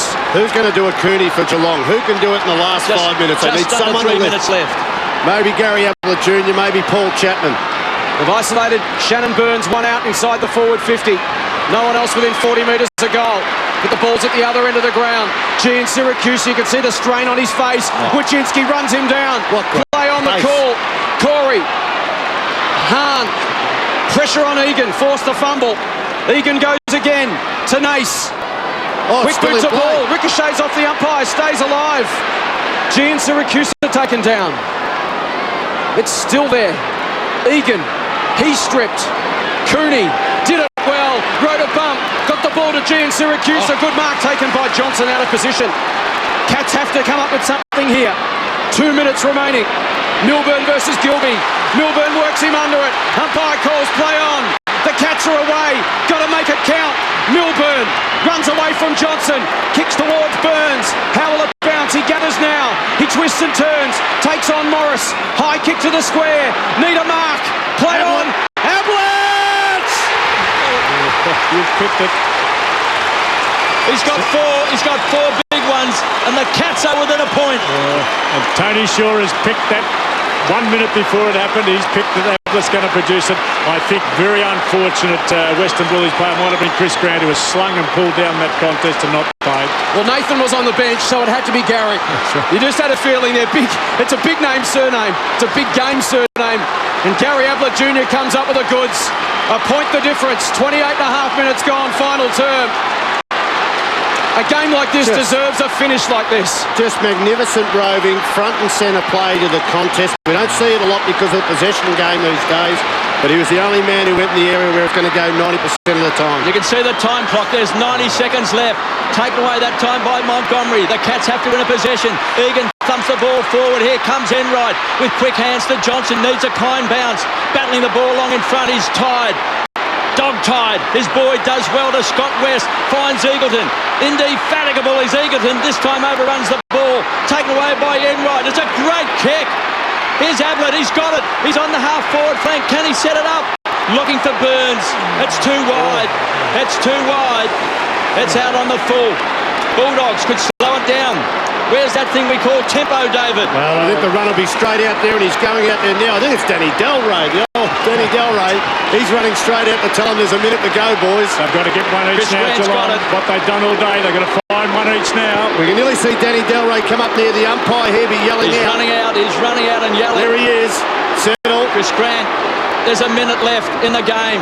So he hammers the ball on. Look at this big pack of players. Thump to the front, chance for Byrne. He's got Jordan McMahon to beat. Tumbles over the bounds line for a toss back in. It's 65 metres from the Cats' goal. They trail by a point. 14-98 the Bulldogs. The Cats 14-13-97. The biggest difference between them for the first three quarters has been 4 points, and that was the Bulldogs at half-time. Here's Ablett, just scouting the pack. Byrne goes in hard. Bottom of the pack is the Bulldogs trying to break through his cross. They're all appealing for it, and it's a ball up. Time clock ticks away. 32 seconds left in the ball game. Been a great game at Telstra Dome. Chance now for Milburn. Kicks the ball up. Big pack of players getting back as Harris. Well done. He fell to the ground to get another 10 seconds. Well thought out. He'll go wide. He has to hit the target. He has. He's dropped it. Gian Siracusa. Loose ball. Last gasp for the Cats. Heading towards the boundary line. Harris once more takes it over. We've got 5 seconds. 5 seconds for the boundary throw-in. What can they manufacture here, David? Well, a draw would be great. Nobody deserves to lose this, so let's hope they whack 1 point. At the back, Ablett. Can he take it? There's the siren. It's all over. The Doggies have won 4 straight. Street rushes onto the ground along with Robbins and Rowan Smith. The players tumble to the ground. Bulldog supporters are ecstatic. The Bulldogs have won a thrill at the Dome. 14-14-98. The Cats 14-13-97 in a great game. The Bulldogs win 4 straight to start a season for the first time since 1998. And that, gentlemen, is a big win in more ways than one for this young side. Just a wonderful game. Every element of Australian footy, which we have grown to love over the years, was exhibited by both. So congratulations to both the Western Bullies and Geelong. Geelong were unfortunate to go down, but the 1 point, that's the margin and about the difference between them. Just great to see 2 coaches who allowed their teams to have their head and play attacking football. Scott West, great record against the Cats. He started again with 31 possessions, a game high. Here he is with Johnny Barnes. 31 touches, Scotty, fantastic. Give it, mate. Anzac, it's an Anzac weekend, fantastic, mate. Yeah, it's a great win, and look, they're going to be a top 4 team, and they were last year. They were a kick away from the grand final, so this is a real measuring stick for us, and it's just a great win and a great fighting win. Yourself personally, 31 touches, mate. That's a huge effort. Your workload's enormous. That's a credit to you, and the boys, all the young blokes, they just fire up, don't they? Yeah, the young blokes have been tremendous all year. There's an ageing group at the top there, but we're just trying to grab on the coattails of these young kids, and we're really enjoying our footy. Well done, mate. Go and enjoy a beer with the boys. Well done, mate. Night footy returns to the G tonight as 2 arch enemies, Richmond and Carlton, get round 5 off and running. It's on the afterburners from 55, unloads and kicks a goal. Tigers Blues, 11:30 tonight on Fox Footy Channel. Join us on Tuesday. A man sacked by Bobby Davis ruined his career. Sago Rice. Plus a great Tiger premiership player. What, that halfback Graham Bergen? Then join Ron Barassi for the record-breaking 1987 clash between Sydney and Footscray. Part of your legendary Tuesday night lineup right here on Fox Footy Channel. I'd like to welcome Theo Theophanous to make the presentation of the Western Victorian Cup to Brad Johnson of the Western Bulldogs.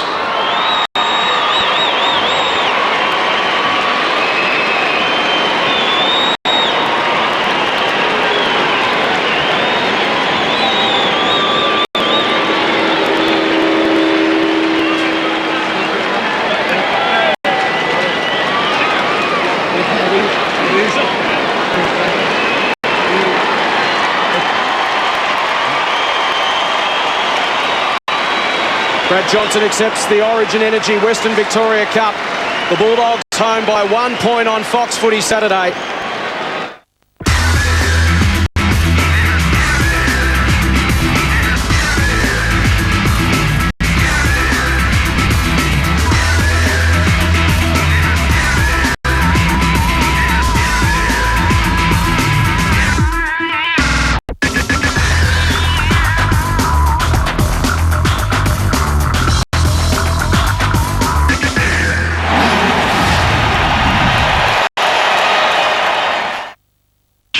2006 Premiership season is brought to you by Toyota. Footy, oh what a feeling.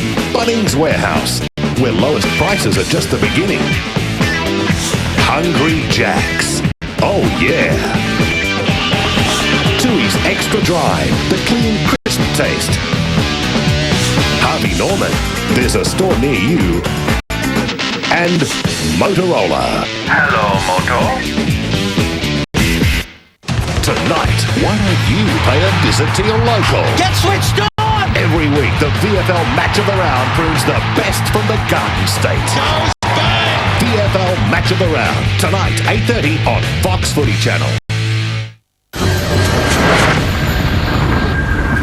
Good evening, Tiffany Cherry with the latest Fox Footy News update. There's growing concern over the surface at Telstra Stadium after Sydney elected to move its training session from the arena today. The AFL will inspect the turf tomorrow morning and make the final decision on whether to transfer Saturday night's Geelong-Sydney clash to the SCG because of safety issues. With just 48 hours until the Swans and the Cats are scheduled to play at Telstra Stadium, doubt still lingers as to whether the ground is safe. The opposition coaches came together today to inspect the 1,000 square metres of new turf laid this week. They decided to leave the final decision with the league. They're telling us it's going to be right, so I think there's an inspection by the AFL tomorrow morning at 9 o'clock, so I can't speak for Bomber, but I don't think I'm qualified to... I can't override anyone. I haven't got an opinion either way, to be honest. Well, our consultants say it's ready to go and we won't stand in their way. We'll play, and we'll back their judgment. But Roos decided the ground wasn't good enough to train on today. He didn't want to risk his players, so he simply shifted the planned session back to the SCG. Look, I'm not an expert on grass and that, but we've made the decision we won't train here tonight because I don't think the ground's going to be ready to train. We're training an hour and a half, so we'll just send all our boys back to the SCG and leave it up to the experts. Collingwood officials met with Victoria's Transport Accident Commission today, but the club still do not know if its lucrative sponsorship will survive after Chad Morrison was caught drink driving. The Magpies say both parties are considering their options. That wasn't the only significant meeting in Melbourne today. In a bid to thaw their frosty relationship with the media, the Kangaroos invited the media's heavyweights to a love-in to meet new chairman Graham Duff, who promised the Roos won't relocate under his reign. I don't think that there is an expectation, even in Queensland, that there would be a relocation under any set of circumstances that is going to happen very, very quickly. In fact, the Gold Coast could miss out altogether, even though the AFL continues to push the southeast Queensland market. Duff says Canberra remains the preferred buyer of their 3 home games. Canberra, we have an established position. The team generally plays pretty well there. We have a good and loyal supporter base there. It would need to be a very compelling deal for us to leave Canberra. Fox Footy's on-the-couch commentator Robert Walls has been one of Dean Laidley's critics. In fairness to Dean Laidley, their coach, he's a first-time senior coach and only his 4th year in the job. And, I had 16 years in it and I was making mistakes in my 16th year. And he's man enough to say, well, he makes mistakes too. Well, James Hird will captain the Bombers this Sunday against Hawthorn. Essendon is set to decide on a new acting captain next week, with defender Adam McPhee putting his hand up for the top job. And Collingwood's Brodie Holland has accepted a 1-match suspension for striking Hird during last Tuesday's Anzac Day clash. He will miss this Sunday's match against Port Adelaide. And that's the latest from Fox Footy News. I'll have more updates for you once again tomorrow night. As always, enjoy your evening.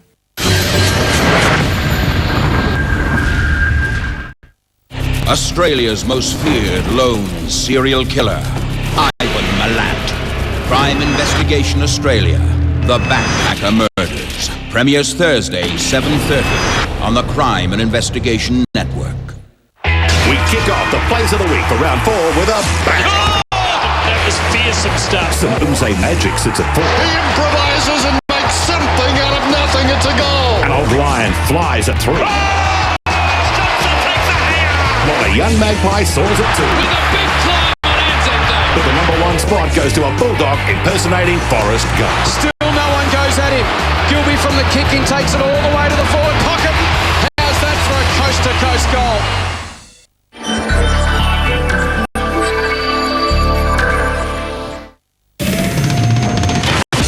Four rounds in and not everyone's where they stand. For some teams, the season may just be starting, whilst others look to push further ahead. Some big changes in selection tonight on Fox League Teams. Good evening to Fox Footy viewers right around the country. Welcome to Fox League Teams. I'm Jason Dunstall, joined by three of the finest football minds in the game. Talking about a sensational ruckman with the Bombers and the Cats, John Barnes, the skipper of the Western Bulldogs, a man who'd rather be playing than talking. You right, John? He's got lip balm. Luke Darcy, and also a man that was just a premier midfielder with both the Kangaroos and the Sydney Swans, Wayne Schweiss. Welcome, gentlemen. You okay? I am. Sure. I am. I'm John, worried do that about you, again? John. You're not right on. I'm worried at about the him. moment. He's got cufflinks on. It's just wardrobe, John. At least your shirt. Gentlemen, let's get to more important issues. We're on. I want to talk to you, Schwatter, because the Kangaroos were in the headlines during the week. Now, there is a team under pressure. What happened? Don't play dumb. Wooden spoon. Little bit of fallout at training. The media tried to make a story out of it that there was a falling out between Dean Laidley and the senior players. He was disappointed with the quality of training. He called them in, gave them a 400 and then told them to pee off. Said that was just no good, go home. Yeah. So the senior players decided to hold a training session on their own and the coaches just sat back and watched them. So is there a problem with this? Well, then the media started saying, is there a rift between the players and Dean Laidley? Adam Simpson came out and said, no, we're a very tight-knit group. In fact, he said Dennis Pagan used to do it all the time. Dennis did do it a few times. I don't have a problem with it, to be honest. And rather than the coach walk off if they train poorly, get the players to walk off. Would you have gone back out there, Wayne, if the coach has gone in and Adam Simpson, being a good leader, he said, hang on, boys, we need to go out and train. Would you have gone back out and done that? I would have, absolutely. I would have, I'd be... You would have gone home for sure. Oh, and here we go. Hey, young I would have player, gone home. Hey, but, hold on a sec, Joe. No, absolutely. You would have felt guilty walking off there. Two options. You either get the boys together and you say, all right, go home, come tomorrow with a fresher attitude, see you later. Or you go to the pub and have a bonding session and say, let's discuss where we went wrong. That works. Is that what they did at the Hawks? Did they? That's about 20 years ago. I think we're a little bit out of date. The only option he had was actually to get the boys together and let's pull our finger out, go out and train hard. Boys. Players should come to training ready to go. They get paid very good money, and you rock up today sluggish or late or under the weather or too many beers in your body. Not good enough for these blokes these days. You rock up ready to play, Wayne. There's no excuses. How many times have the Bombers really lit up the track? Big fella, in the last couple of years we've worked together. She doesn't operate like that because she gets them going before we actually get out in the track. Oh, okay. We touch the footballs, before we get going and get into the training. I'm doing a dance, I can't help myself. And we like to get excited before we actually go out there and... You're excited now, join in the ball. Yes, that's enough for me. Schwatter, the Kangaroos, their season's in jeopardy of being derailed if they don't get a couple of wins on the board soon. It is, but this is the environment I like to see them in. They are under siege, and I think that the recipe's there for them to really make a statement. They've been somewhat disappointing, and I think that what happened during the course of the week will galvanise the group. I don't personally think there's any problem with Dean Laidley and the players. I think that on the surface we can read things or read different things into different situations, but just see what happens. I think we'll all see right, much better. love the way you've defended them, and I look forward to your tips in that match a little bit later on. Should be good. Wooden spooners. Wooden spooners. Well, there's a big call. Kangaroos. What about the match review panel? Now, they seem to be doing a very, very good job. So few cases are going to the tribunal these days, although Brett Burton did take it on. He had no joy at the tribunal, but the match review panel is almost making the tribunal obsolete. I think it's a great system. Sensational You've got to take your hat off to Adrian Anderson. He copped a fair bit of flack, didn't he, Wayne? I'm just waiting for you to start off with them wings coming out again, big fella. It's called expressing yourself, Wayne. And Adrian Anderson, he full credit to you, did a great job. Why would you waste players' time going into a tribunal? You say, look, I did it. I'll cop a week, 2 weeks, you know where you stand. I think it's working beautifully, Jason. Did you send a bouquet to the match review panel this week with Crody's? He was lucky. He got a reprimand. I think there are a couple They're that on the pretty mailing list, happily on the phone very quickly to accept. Can I suggest that Darryl Wakeland, as soon as he heard he got offered a week, said, please, just give it to me, I'll take it, and no more will be said. I mean, boy, if that had have connected properly, that's a 6-weeker. He's picked his target though, hasn't he? Oh, he's got 3 down to 2 with the good behaviour, down to 1 with the early play, and I think, that could have done all sorts of damage. You reckon he would have done that to Ulster Lynch a couple of grand finals ago? Probably not, but grand final day. Yeah. They do say that he's an annoying little player, Stephen Milne. He's got one of those punchable heads, hasn't he? Glad you said player. He's a great player, though. Brodie Holland. Yep. Suspended for attempted striking. Got a week. Yeah, attempted. Yeah. Well, have a look at it. There it is. But I tell you what. No, I don't have a problem if they've reported him and suspended him for striking, but they've said it's attempted striking. Have a look at the return, though. He gets one there. Have a look at the Hurd right arm. That was an open fist. They're both doing the same thing, Barnesy. Why does one get it and the other doesn't? Well, you're going to say it's the James Hurd rule, I'm tipping just now. What's that? You're going to say it. What rule's that? James Hurd gets special treatment. I never said it, James but that's Hurd not a bad wasn't suggestion. watching. Not a bad, it's amazing. James, not a bad suggestion, James John. Hurd wasn't watching when he got punched. He was watching when he punched him back. What about this you're one? not going to defend yourself? Barnesy, a 7-metre kick, That's not a mark. and then he's paid 50 metres. So a gift goal. So it's not a mark. Should be play on. Brody Holland stiff. James Hurd actually went to play on because he knew it only went 7.5 metres. He goes to play and then he goes, hang on, I think he's paid it. He heard the And whistle. then he gets the softest 50 ever. Now, Brody Holland, on the receiving end, where's the 50 there, John? He played for that. No, now there is a James Hurd rule. Yes, rule came. No, Look, if he doesn't fake it as much as what he has, the umpires will give him wasn't more. Wasn't there a directive? The rule would be that if you retarded or infringed on a player and you weren't in the marking contest, automatically 50-metre penalty. Thank God I'm not an umpire. Mate. Okay. Would it be fair to say the umpires had a tough week last week? I would far be it for me to Well, I think it would criticise. be fair because you said it out there. Do you want to go into what we said out there? It was Anzac weekend and a little biffo was acceptable. I think Darcy made a very valid point. I think the umpires have been given pats on the back all year because I think they've been good in 2006. But certainly round 4, a long drawn-out weekend, culminating in the Anzac Day clash on Tuesday, was their worst weekend of the season. And there was that the 50-metre paid against Jared Rivers up in Sydney. I thought, gee, we'd hate to see, and we've been talking about it for years, that decision that's going to decide a game. Fortunately, it didn't, but we're getting closer to it, aren't we? You know the worry with that one, Wayne, is that he threw it back. The bloke didn't put his hand up to catch it. What happens when you kick it back and you miss the guy by a metre? Is that automatically a 50-metre penalty? I think they've got that wrong, and they've got to be a common sense rule on that. Well, have a look at this one. This is the Jared Rivers one. He just throws it back. Oh, it's landed a foot behind him. He could have got it if he wanted to. He's done the Matty Lloyd chuck the grass in the air trick there. And have a look at it. Isn't he can't believe absolutely 50 metres is a huge penalty. Oh, well, it made a doubtful goal into a certain goal. That's the tank stand mentality there. The what? A tank stand mentality. Tank stand. Yeah. Here we go. Please define. This could be anything. It's with me and a mate of mine doing models, got this thing called the Tank Stand Club.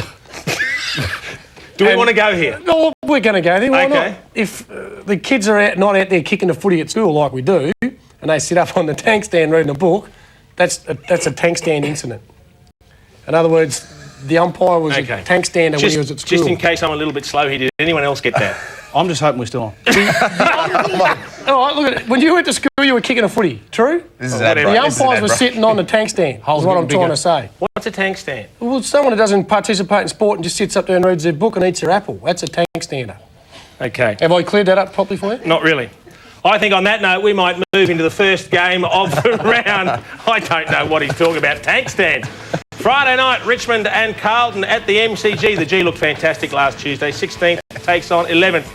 Cleve Hughes in for his first match. Also, Andrew Cracker back to the Tigers. Jackson and Patterson have both been omitted. They've won just one of their last 5 against the Blues, so not a good record for the Tigers. And last year they won 6 of 9 at the MCG, so they'd be pretty pleased to be back at the G, you'd think. Before we go, Anthony Hudson's a tank stand. And my tune. And good evening to both those ladies. Who watch every week. Great. They've had in fairness to Richmond, they've had a massive first month. Yes. And then they go to Brisbane last week. 1 and 3 is not a bad start. Had to go to Perth as well. Put in perspective their draw. Ran into a rampaging St Kilda in, I think, the first round. So, all in all, it's been a massive month for them. That's why I think the pressure's on this game. They would have picked out Carlton at the start of the year and said, this is a game we've got to win. So the pressure's right on their side. They've only beaten Carlton once in their last 5 outings. Haven't got a great record against them. So huge game for both sides and going to be a very good contest, John. The younger players have stepped up. I think Tambling's been going right. Yep. Rain's on the half-back line there. It's given him some run and actually Coughlin's getting back to a bit of form. And Richo was great. Well, he was the NAB AFL Rising Star, Andrew Rains, this week. He's an exciting player. Got a lot of dash, a lot of confidence. Keeps his balance. He's got a good evasive step, hasn't he? You know, I like it when they play Joel Bowden on a star forward. He played on Jonathan Brown. He's got a good record on him. I think they should do that every week. You know, he's one of their better backmen. Play him on the opposition. Play him on weight this week, which you probably will. Better than seeing him sort of free wheel a bit. It's better for their side, I think. Tends to wander a bit when he doesn't have an opponent to give respect to, Darcy. Well, I think because he's so good at winning the ball, Jason, that sometimes that becomes his focus. What's going on over Chair there? nearly dropped out there. Did it? Under a bit of weight on it. I actually thought I was losing weight, but maybe it's going in the other direction. All right, let's have a look at the ins and outs for the Blues. They will be desperate for another win this year. Bannister, Favola, the big one there, and also Waite, the two big guns are back. McGrath, O'Halpin and Teague have all been omitted. You just said they'll be desperate for another win this year. Won't win many this year, Jase? Well, they've only got one on the board. Yeah, there's They're a bit desperate for 18 another rounds to one. go, I'd reckon. I know, but you don't want to get to the stage where you're 1 and 4, do you, Swat? It becomes a long haul back from there. Oh, it'll be a long haul anyway. You've just written them off? No, I haven't. I just said it'll be a long haul. They're up against another side that's competing for similar ground. It's an important game, but importantly for the Blues, Favola and Waite back in. But for me, watching the game last week, we got to see Lance Whittle in his best position. I would have thought. I think it is too, what you're about to talk about, where he got beaten early in the first half. And went forward and just shows his ability. He's smart. But in his in Carlton's defence, there was no Favola and no Waite. Yeah. So with an open forward line like that, stop hitting me, he worked pretty well. Lance Whittle beat Barry Hall hands down last week and dominated centre half back. He can't play there, is that what you're saying? I mean, one week it's up I didn't say that. We just said he found his best position. You wouldn't play him down back. I said he plays better up forward, Luke. It's funny because people started criticising Carlton, saying, why is Whittle down back? You made a good point, Dust. He played back first 3 weeks and beat opponents first 3 weeks. Celebrated opponents. But would it be fair to say that Crowe not being the dominant forward for Hawthorn and Hall being it, you know the ball's going to go to Hall every time, so the point of being there all the time is what I'm trying to say is that... well, Crowe was the dominant forward and kicked 5, John. Yeah, that's what I'm talking about. Tank stander. I didn't sit on a tank stand, mate. I didn't even have lunch. Who's going to win this one, Barnesy? Carlton. Because Waite and Feather back. The Tigers. Good inclusions for Carlton, but Richmond. All right. And the Tigers for me. The next match is between the Demons and the Kangaroos. Saturday afternoon at the MCG. There are the ins and outs from Melbourne. Jamar, Holland, Bate and Maloney. Johnson, Neitz, McLean and Warnock. So Neitz and McLean certainly big losses there. They've won 5 of the last 8 against the Kangaroos, the D's. It was a terrific win up at Sydney last week. Well, I don't think they've been too bad the last few weeks. So a bit stiff against. Well, lost by a kick to Adelaide. Crows, won by a kick over Sydney. Yeah, and up there at the SCG, it's always hard against the reigning premier. But without Neitz and Brock McLean, I think their job will be made harder. Brock McLean did his groin in the warm-up. Oh, that's stiff. Don't do much about it. He got plenty of it in the first quarter. He did. He's a quality player, Brock McLean. He hasn't got the speed. He's a bit like a Diesel Williams and a Brett Ratton, just plows along and grinds away. Byron Pickett, great game. His best game for the club. And Bruce. Byron Pickett. Cameron Bruce. He's pretty special. The thing about Byron is he just had his old attack on the football. He showed a lot of gusto, a lot of aggression, a bit of composure, and he wasn't afraid to run when he had the space either. And on occasions, may have just blazed away or tried to do too much. This time, just sets it up beautifully. Well, he's worked his way into the side. I mean, it's a new game plan, new teammates. But I'm a great fan, as we all are, of Byron Pickett. I think when his priority is the ball, and if a player presents itself to make physical contact, he showed his quality and how good he is and important he is to the Melbourne side. You played with him, Swatter. Is he better off half back or half forward? Where would you play him? I think he's better off half back, and I'd even throw him with the form he showed on the weekend. I'd throw him into the middle for 5 minutes every quarter. I'd like to see him play on the 6th best forward, otherwise the worst forward. But to watch that bit of play there, he bounced the ball down the ground. He used his left hand, his right hand, and his left. That's pretty hard to do, because if you're right hand dominant and to be able to bounce it with the opposite hand and do what he did, that takes a pretty special gift. He bounced left-handed, then right-handed. If you try it, it's not easy to do. No. Why would he have done it? No, it might just come natural to him. I don't know. That's why I just picked it up. I see little things in games. And there was one little thing I saw. I think you see lots of little things. Well, we spoke off the top of the show that the Kangaroos are a side under pressure. Let's have a look at I'll let you into that one, son. Archer is the big in. Trotter has been omitted. They've lost 3 on the trot. That doesn't happen too often for the Kangaroos. They played at the MCG just twice last year, but won both of those games. So I think they'll be pretty comfortable on the open expanses of the G. Well, while they lost last week, they still had opportunities. The game was there for them. They were very competitive and disappointed that they didn't take their chances. But look, they've got to find something. I've got a suspicion that with everything that is coming against them and to them from the outside world... But how? Well, that's just the mentality. Some sides work better when everything's against them, and I think the Kangaroos have shown that over many years. And I think that they are under siege at the moment, and they're a resilient bunch, as most groups are. There's a different bunch of blokes in there now, Swatter. I realise that, John, but... do you think Lee Colbert's got anything to do with the hole that's been left there at centre half back? Absolutely. And the way that him and Archer work well together to create problems for opposition sides? Bit said about someone to do it. Bit said about Glenn Archer during the week as well. Gary Lyon writing about ageing stars, Kudafiti's Voss, but also Arch. And what did you make of that? Game. He's game. I like the way he put in the other two blokes. If he had just wrote about Arch, I think there would have been something happening. But I don't think there was anything there that perhaps wasn't on the money. I mean, we set such high standards and expectations from the champions and what they produce us over the years.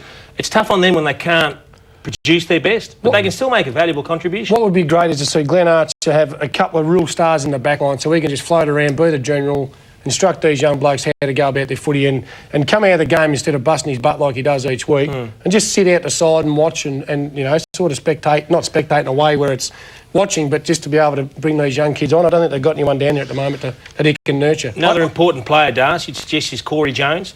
If you take the Collingwood game out of his season, he's had probably 3 of the 4 matches been very, very good. He's that medium-sized forward that's good at ground level, good in the air, can move up and have a run in the midfield if need be. That's a terrific chase. He's got plenty of pace Daniel too, Kerr, isn't it? hasn't he, Jace? He's got plenty of pace, and these are the sort of players that I think Dean Laley would be looking at and saying, we need you guys to play your absolute best for us to win, Swat, and that's what you're talking about. You know, you can only play to your ability, and he has got a lot of ability. You produce that in the weekend. There's probably 4 or 5 others that can lift another level. Shannon Grant, Swat, I'm interested his Corey Jones's stats. Well, they need goals from the half-forward line, don't they? They've got a few out of Sav, but you can't expect that all the time. And Russell Robinson plays that same sort of role for Melbourne, and he's been very, very good. So it'd be interesting to see who has the greater impact of those two. Just going to quickly ask you, Swat, Shannon Grant is a star of the side. He's playing permanent forward, gets the best backman every week. Why doesn't he go in the midfield a bit more when he was a champion, you know, Norm Smith medalist as a midfielder? My guess would be the fact that perhaps he doesn't have the tank. I think that a player like Shannon Grant has the ability to find the ball.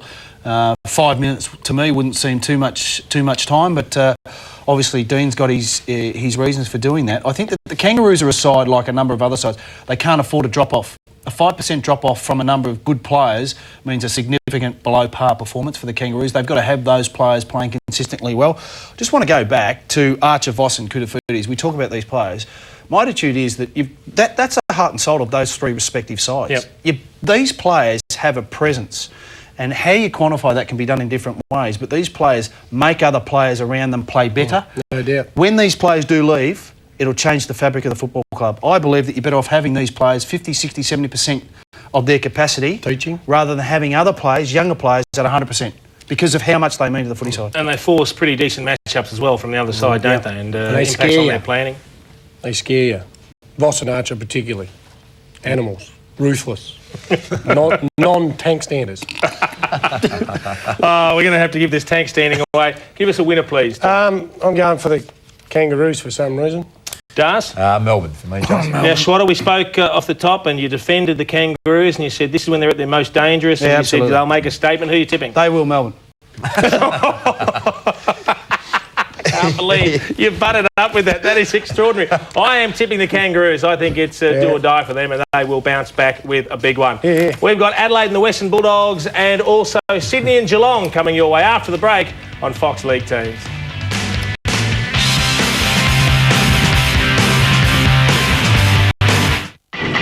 Tonight on The Gospel. Does he just have one of those punchable heads? I think so. Stephen Mills, you found him? He's just yapping all the time and he's busy and he's a very good player, so people like to punch him. Your beard, that is putrid. I'll be honest, the game, sometimes you watch it on TV, is quite boring. It's a better game live. That's The Gospel, tonight on Fox Footy. So what's happening in the month of May? Your entertainment and listings magazine will keep you up to date. We check out TV's favourite mouse and his brand new show, Mickey Mouse Clubhouse. Step out with Screen Sisters Cameron Diaz and Toni Collette, stars of In Her Shoes. Crime Investigation Australia talks to the casebreakers of the notorious backpacker murders. And Sky News' Terry Willesee warms up for a one-on-one with the heavyweights of politics. Your entertainment and listings magazine. Call these numbers to subscribe. From the great state of New Jersey, the Bulldog of Bergen, James J. Baranek.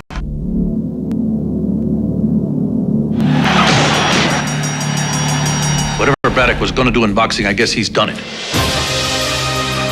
Jimmy, if you can't work, I think we need to pack the kids. You send them away, then all of this has been for nothing. If you could help me through this time, I shall always be grateful.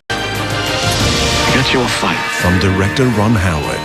Foxtel Box Office presents the story of a man who inspired a nation and fought for the only thing he had. Max Bear's killed 2 men in the ring. What's worth it? What's worth it? I have to believe I can make things better for our family. Russell Crowe, Renee Zellweger, and Paul Giamatti. You gotta beat this from the inside out! Cinderella Man. Watch it now, only on Foxtel Box Office.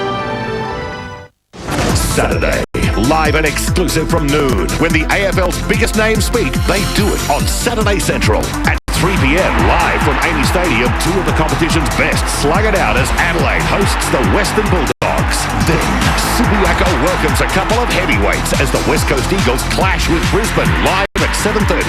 Saturday Central kicks off your day, live and exclusive from noon. Then Crows Bulldogs live from 3, Eagles Lions 7:30 live, followed by Swans Cats, then Demons Kangaroos.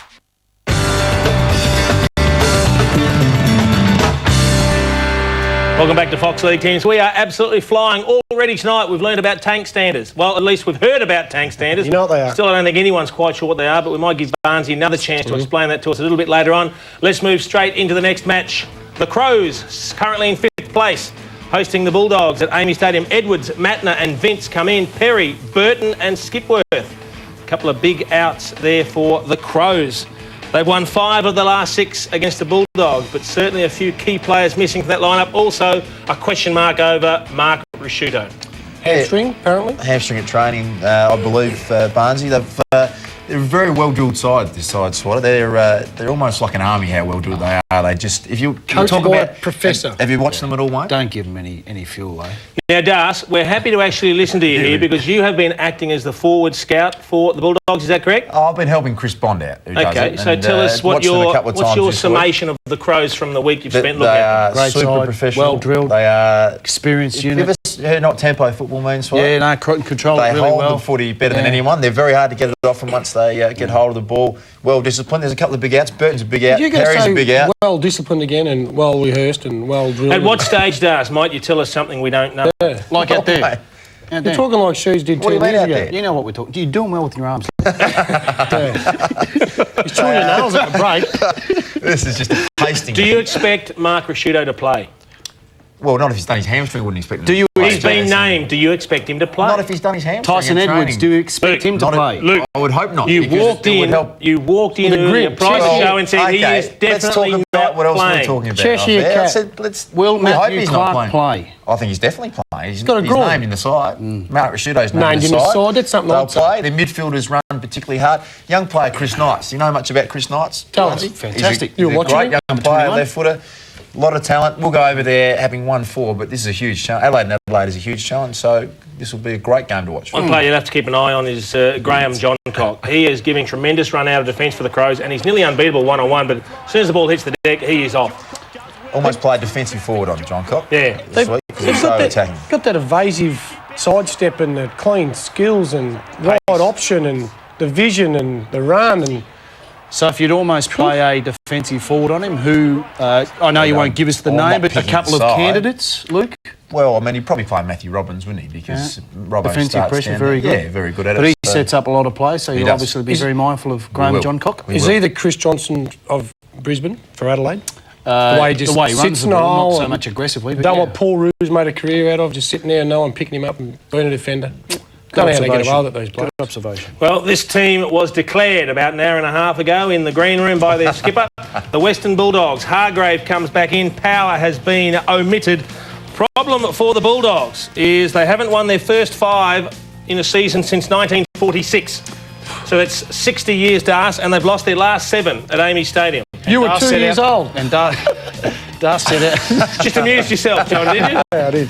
You go back and do your tank standing. I found that quite funny too, man. I'll be honest with you. Records were made to be broken, Das said when he walked in the door. We are Monties. We are Monties. Hey, I've got to say, another ruckman went down the week before. What about Big Peter Street? He's a beauty. Geez, they just keep finding ruckmen to fill the hole, don't they? They do. And what a struggle for them next year when they come back. They're diamond dust ruckmen, aren't they? No, they're not. He's got his work cut out against Matthew Clark this week. But on a serious note, he did very well last week. Streety was great last week. He took a hanger last week, Streety, would you believe? Yeah. That's not a hanger. He just bent his knees and fell on it. Now, Schwatter, you watched the game and you wanted to make a point about their kick-ins. They're very tactically minded, the Bulldogs, aren't they? Well, they are. I think that there's a licence from Rocket, but this was in the third quarter when Geelong were making a charge, and it was quite noticeable because it happened within probably the space of 3 or 4 minutes that they tried the same thing a couple of times. My question to you, Darcy, is there's a fairly good amount of responsibility entrusted to the players. That must have frustrated Rocket somewhat because it happened in a very quick period of time and it just gave opportunities again for Geelong. Fortunately, they didn't.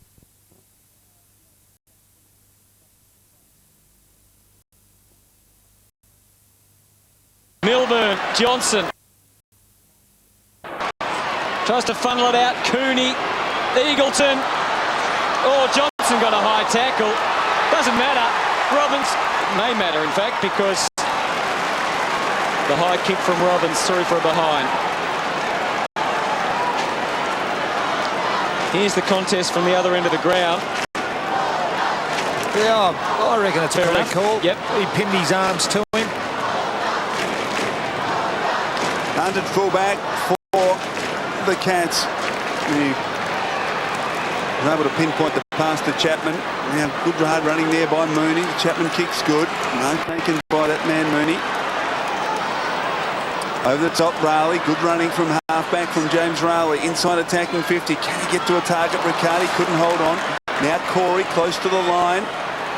Uses Riccardi. Ablett. Can he produce something special from the boundary line? Gary Ablett. He goes onto the left boot. Snaps and goals. Great stuff by Gary Ablett.